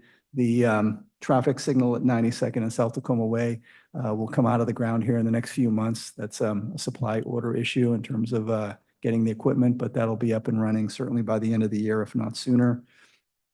Also, transportation projects that will begin later in 2025 are Custer Road and the John Dower Road Sidewalk Improvement Project, as well as 112th between Gravelly Lake and Bridgeport. So you can see a lot of construction projects just in 25. And then in 26, Mount Tahoma sidewalks, 112 sidewalks on the other side of the city between Far West and Holden, and a couple of overlay projects. So, and then the Sound Transit projects over in the Lakeview and Springbrook neighborhoods as well. We'll get into design and possibly construction as well. So really strong transportation improvement program that will continue through 2030. And not to be outdone, a couple of sewer projects moving forward in the Tillicum neighborhood as well. And then on the park side, and if you haven't had a chance, I would encourage you to maybe go take a peek, particularly at American Lake Park. That project is coming along. The retaining wall down on the beach looks absolutely magnificent, and other amenities, including a new restaurant and a new restroom and some play equipment is coming together. And so that's expected to be completed, probably in the next month and a half or so, probably sometime in July. And then Ward's Lake Park is, now that's the area, if you have a chance, go out there, not when construction is going on, but, during the weekend, you can get on site. And it's like a little mini Fort Steilacoom Park out there. It is absolutely gorgeous. The off-leash dog park is coming together, all the amenities that are going to be included in there. It's pretty amazing. That contractor has until November to finish. However, they could well be completed in August or September. So look for a big ribbon cutting event for that, hopefully while the weather is so good. Fort Steilacoom Park, the Nisqually Indian Tribe Partnership Project is expected to be constructed later this year. And then we're going to get underway with design for the ADA and overflow parking for all the events that are occurring down there later this year. Oak Brook Park is going through permitting and design with installation of a park shelter and walkway to occur later this summer. Primley Park, the playground equipment has been installed. However, the walkway and parking stall is still underway. That'll occur by the end of the year. And then the pickleball courts and other improvements to the parking lot down at Harry Todd Park are moving forward. The council just approved those contracts recently, but they'll be completed later this year. And then sometime in third quarter, all the parks will have new park signs that, again, the council approved earlier this year. And then just this evening, the reader board sign will go in at Gravely Lake Drive and Motor Ave. And again, that should be up and operational sometime in the fall, early winter. And then kind of in the design phase is the H-Barn revitalization, the street end pilot project on Westlake. That'll be constructed next year. Camp Murray boat launch. We'll be dropping an RFP for the development of a master plan in partnership with Camp Murray later this summer in the July timeframe. The legacy plan, the update for 2026 is moving forward. A standalone website was recently created for that for some community engagement and outreach. So more to come to that in the summertime as part of our summer events, just like we did 5 years ago when we updated the current legacy plan. And then Edgewater Park, the city council recently approved the design project, the design work for that. So that'll be moving forward. And then just to manage expectations, since that's right on the water and given its size and such, so the permitting on that is going to be pretty significant. So you're looking at construction probably at the soonest and maybe late 26, more like early 27. So just to kind of manage expectations on that one. On the public safety side, I know I had just wanted to reiterate that through the first 4 months of this year, crime is down another 22%. That's after a drop of 19% in 2024. And that trend continues through May and into June as well, particularly in the area of stolen vehicles, which is just really dropping off significantly. Also, LPD Citizens Academy kicks off next week on June 10th. There's 18 participants, 8-week program. On the public defense side, and Mr. Vargas will be back in front of you next Monday evening to give you an update on that. But recently, the Washington State Bar Association approved and released its updated indigent defense standards, which is going to drive up significantly our public defense costs, not just ours, but across the state. And basically, for this year, for 2025, beginning in July, we'll be coming forward with a contract amendment that needs to be, that you need to take action on as part of your June 16th meeting. But basically, the increase in the contract for 25 will go from $690,000 to $890,000. However, next year, it's projected to go to $1.2 million and then $1.7 million in 2027, rising to $1.8, $1.9 million by 2029. And so we will have an option for you. That is, this is not something that can be absorbed in the general fund budget. If you do want to absorb it in the general fund budget, you will have to significantly think about cutting basically, a couple $1 million worth of programs. But again, there are some financing options that Mr. Vargas will bring forward to you that were provided as an outcome of the recent state legislative session. And then as it relates to your calendar, I'll just cover a couple here. And tomorrow, actually, the farmers market kicks off, which will run through September 16th. Also tomorrow evening, the Clover Park School District is hosting a screening of a student vaping awareness video series. So That'll be over at the Lakewood AMC at 6 p.m. And then on Saturday, the Lakewood Historical Society is having a ribbon cutting for their 17-foot Lakewood historical mural. That'll be over at the museum on Motor Ave. Saturday. That's on Saturday, yes, Mayor. And then on June 10th, which is a week from tomorrow, from 3 to 6 p.m., there'll be an open house for the H Barn Restoration Project with a formal presentation at 5 p.m. And then, as you heard earlier this evening, on June 14th, which is also a Saturday, will be the 3rd annual Juneteenth commemoration event hosted by St. Joseph St. John Episcopal Church over at the Lakewood Playhouse from 3 to 5 p.m. So I think that's enough. But with that, Mayor, that is my final reports by the city manager. And again, it's been a real pleasure working for you and working with you. And certainly I'd like to think we accomplished a lot and just want to wish you all the very best. So with that, Mayor, that's my report. And I won't be taking any questions. Yes, exactly. Perfect. Well, in certain time zones, you would have made it to midnight, but since we're only in Pacific time, you got another hour. Yeah, stretching out. Any questions for Mr. Caulfield? Any lingering questions? What's your first vacation going to be? I'm going to come down and hang out at the beach at Holly Hedge. Oh, perfect. Yeah, great, great. Yeah, we love lake access for all of you folks. It'd be great to see you there. Okay, well, let's turn to council comments then if we have no questions. Mr. Boki. Thank you, Mr. Mayor. Really enjoyed the tour of the community centers. I went to 3 of them with Ms. Dodsworth and Mr. Remack and Ms. Newton with some other members of the council. Really, really impressed by all of the facilities actually each in their own way. And it gave us a lot to talk about. Really enjoyed dancing in the streets on Friday night. Proud of this community for given the results, the things that occurred earlier in the week. That Friday night, I didn't know what to expect, and I'll admit it. It was moved from Saturday to Friday, and me being me, I'm like, I don't know about this. Plus, what happened the other day? I don't know how many people are going to be here.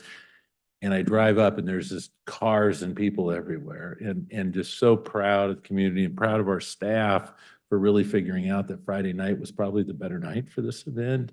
And so it really, really worked out really well.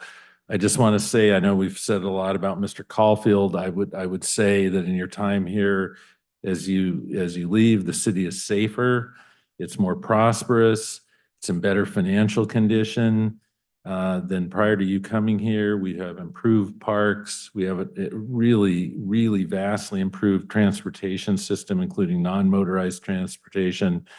And we're really on our way to doing some more great things. And then I would also say you've left us with a great staff, a really quality staff, really good people that really take the initiative and have passion.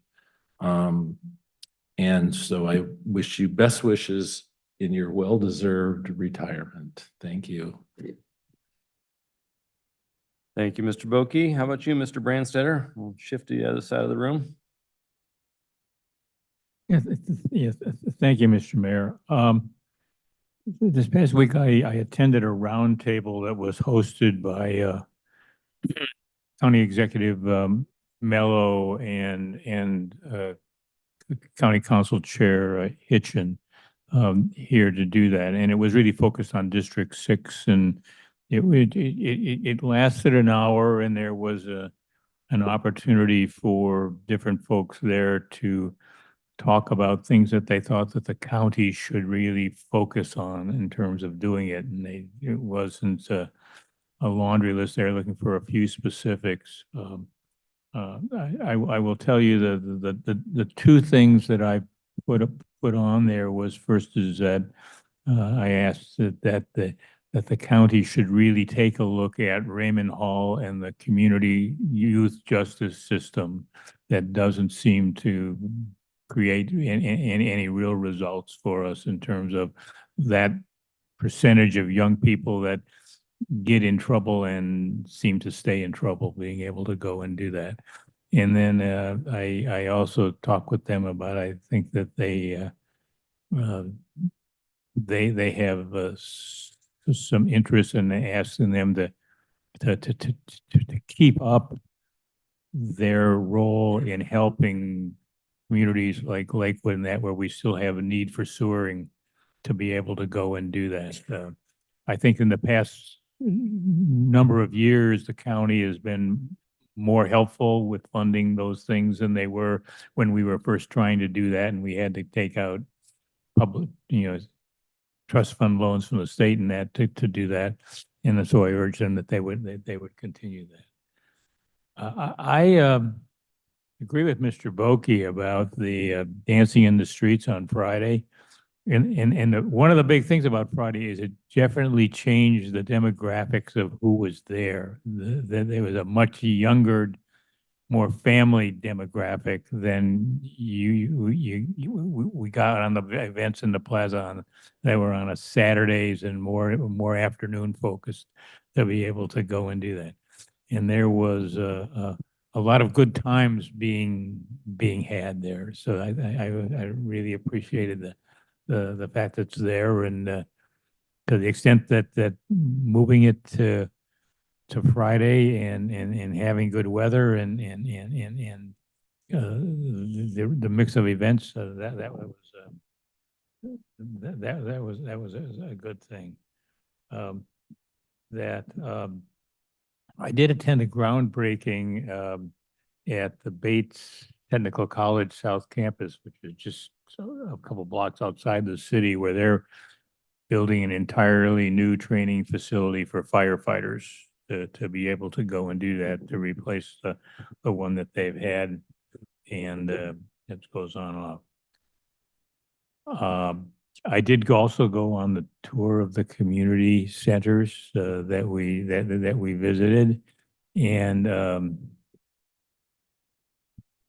I will say the two takeaways that I got from the tour, and I learned a lot because we visited very different places, but I was really impressed about how an effective community center, whether it's new or brand new or old, is that its role in the community is very dependent upon having really good people who care about the community in it. Because I was more impressed with the people that we met than I was in than with any particular building. Every building had something cool about it, but I'm going through to do that. On June 13th, I'm planning to go to the Lancer Brigade Organizational Day at JBLM. And I will at least stop by the Juneteenth celebration on the 14th over at the theater. But I think we've gone through. I think we'll all have to deal with withdrawal as Mr. Caulfield leaves, and we try to figure out what we're going to do. But but I will tell you that over the past 12 years, one of the things that I've really appreciated, John, is that you had the courage to tell us what we needed to hear. And even on a few occasions where we then gave you feedback back that you didn't want to hear, you still went ahead and did your best to accomplish that. So I appreciate that. Thank you, Mr. Mayor. Thank you, Mr. Brandstetter. Councilmember Laura Sella. Thank you, Mr. Mayor. Appreciate the community coming out to listen to our legislative sausage making. It was quite the journey we all went through tonight, and I appreciate everyone participating. And I'm happy with how things turned out. I think we all represented Lakewood well. So thanks to all of you and folks for listening in. I also went to the Dancing in the Streets. I showed up a little later than the rest of you, I think, but it was still very crowded and I was impressed with the folks that were there, and parking was at a premium. So I appreciate that Little Church on the Prairie opened their lot for people to park in. So that was good to be able to enjoy it. Enjoyed the community center tours last week, along with the rest of council here. Gig Harbor is opening a new community center in July. It might be nice for us to go visit that one as well. They're very large and have a lot of stuff going on. I've seen videos online about it, so it'd be a field trip to take. Thanks to all the folks who came out to be recognized in our proclamations, especially Youth Council. Congrats to the graduates. It's the next step along their journeys, and I'm glad that we got to be a part of it. In public comment tonight, one individual talked about the lack of grocery opportunities in the city. I think folks just need to be aware that there are a lot more than they may think, right? We've got obviously the 2 Safeways and Target, but there's also H&L and then Aldo World and H Mart and Los Guerreros and all those awesome grocery stores that have all sorts of stuff that you're not going to find at Safeway. I'd like to get out there as much as I can to try new things. So I encourage our residents to do the same. And then finally, congrats to John on your retirement. You've made this city better than it was when you got here, and I've seen it in my time that I've been here. It's thanks to you and the staff that you put together. And then congrats to Ta on stepping in as our interim. Giant shoes to fill, but I'm sure she'll do great because you've done such a great job of training her. And then this week, I will be at the Public Safety Advisory meeting on Wednesday, and I look forward to checking out the farmers market tomorrow. Thanks. Very good. Thank you. Councilmember Pearson. Thank you, Mr. Mayor. I will be brief. Contrary to some of the public comment we received today, I have appreciated having Mr. Caulfield as our city manager. And I think that, his commitment to the city, his dedication, his leadership has made everyone here and the city a better place. And so for that, I greatly appreciate your efforts. Thank you. Thank you, John. Thank you. Councilmember Bell. Thank you, Mr. Mayor.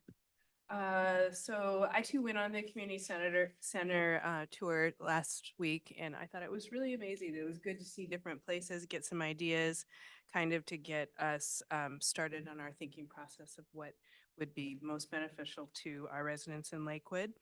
And I wanted to thank the Youth Council tonight.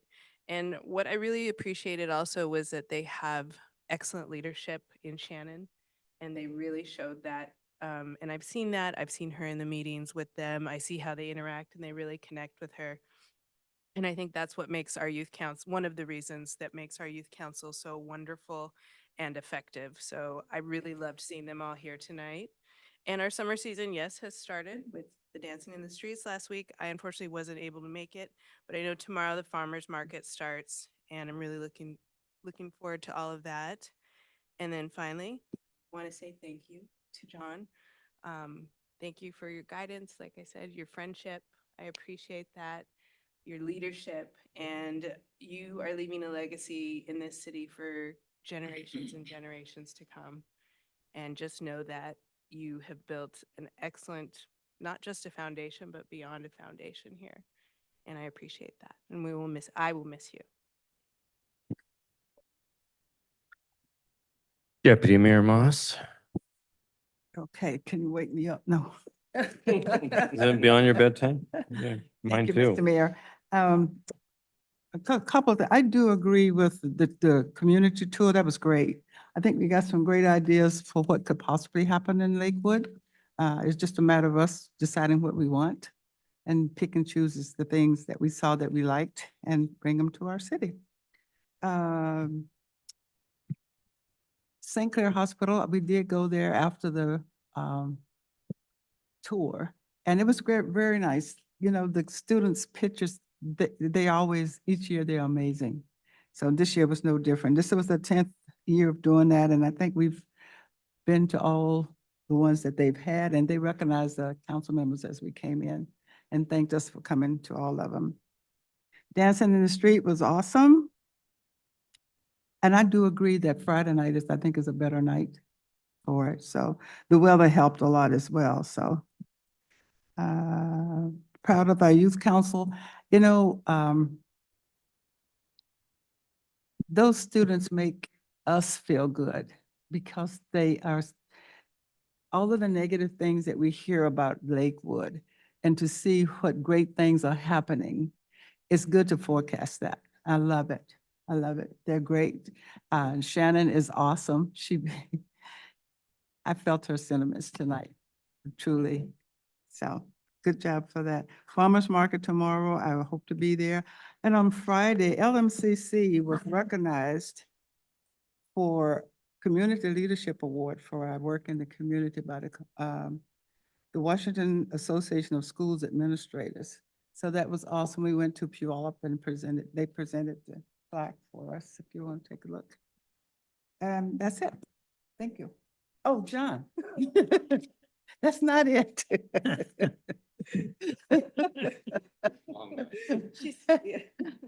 Normally I wouldn't have done that, but it was John. Thank you so much for everything. We really appreciate you. You came in at a time when we needed you, and you took us through the challenges that we were facing at the time. So you will never be forgotten. Thank you so much. Thank you, Deputy Mayor. And just a brief recitation on activities of the past week. Of course, we all attended the city manager recognition event on Tuesday, which, John, as you know, was heartfelt from us and certainly heartfelt by your family and friends and your colleagues who were here to recognize you. And that was amazing to me because, you know, not only was it a wonderful opportunity to pay homage to you, but it was also really interesting to get perspective from other city managers who were around, who were appreciative that we took the chance to honor one of their own. And maybe that doesn't happen in a lot of cities. I don't know. But it was certainly, you know, the right thing to do here. So that was great Tuesday. And I'll conclude with a little, you know, personal comment of thanks to you. On Wednesday, we had the volunteer recognition event. Again, one of the hallmarks of John's leadership is to recognize through staff all the amazing volunteers that contribute so much of their time, talent, and treasure in many occasions to the efforts of this city. So thank you and staff for putting that on out at the park. Again, showcases the pavilion in the park, another great amenity that has been constructed under your leadership with us.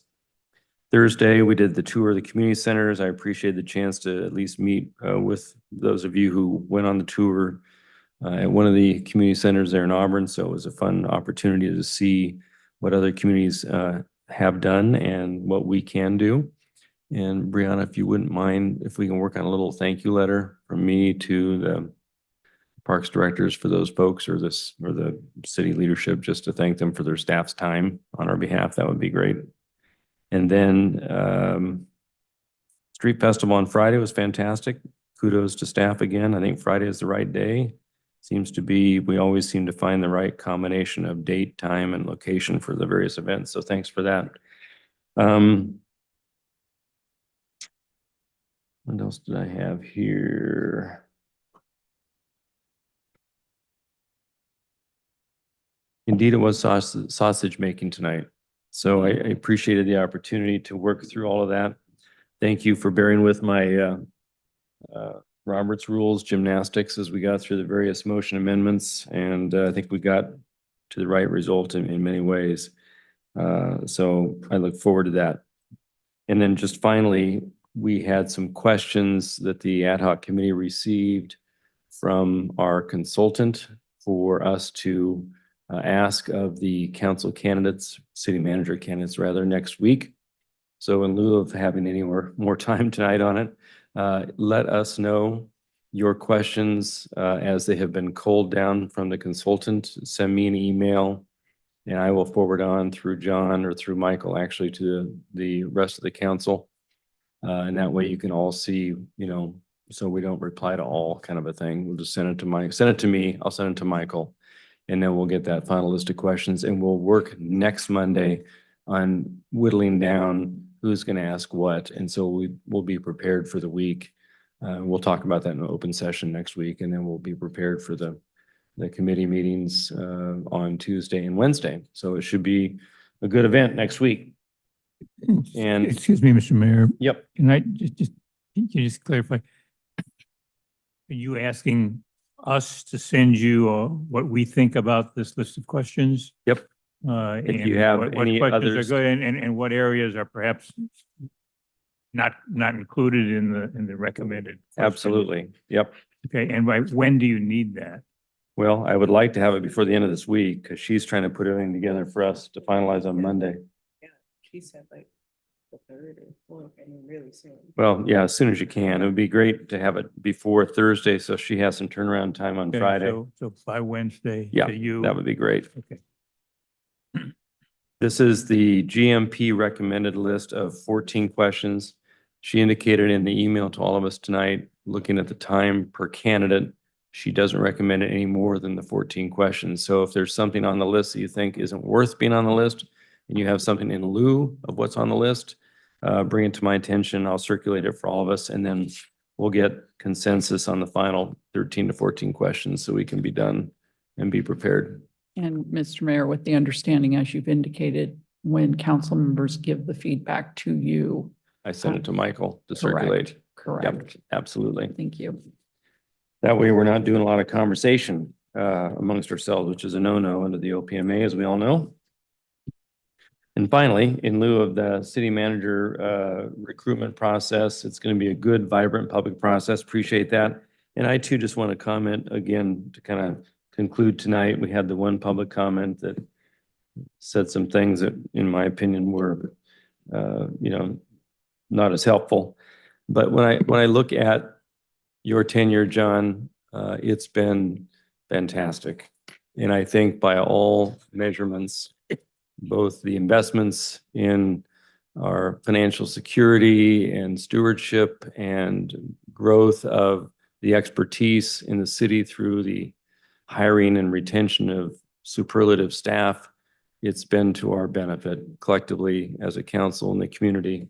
The infrastructure and parks improvements have taken the city to the next level, consistent with policies and goals enunciated by the council, which is exactly what we would hope a city manager would do and could do, and you've done it.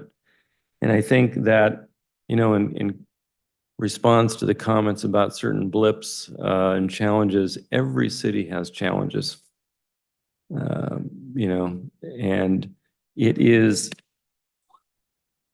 the creation and the sustainment of long-term relationships that has been the hallmark, in my opinion, of your tenure here. Your relationship building with us as a body and individually as humans and leaders, and with your staff, with the external agencies, with the legislative policymakers at the county, the state, and the federal level. Those long-term relationships are built on trust and confidence. And that's something that you have, I think, taught us incredibly well.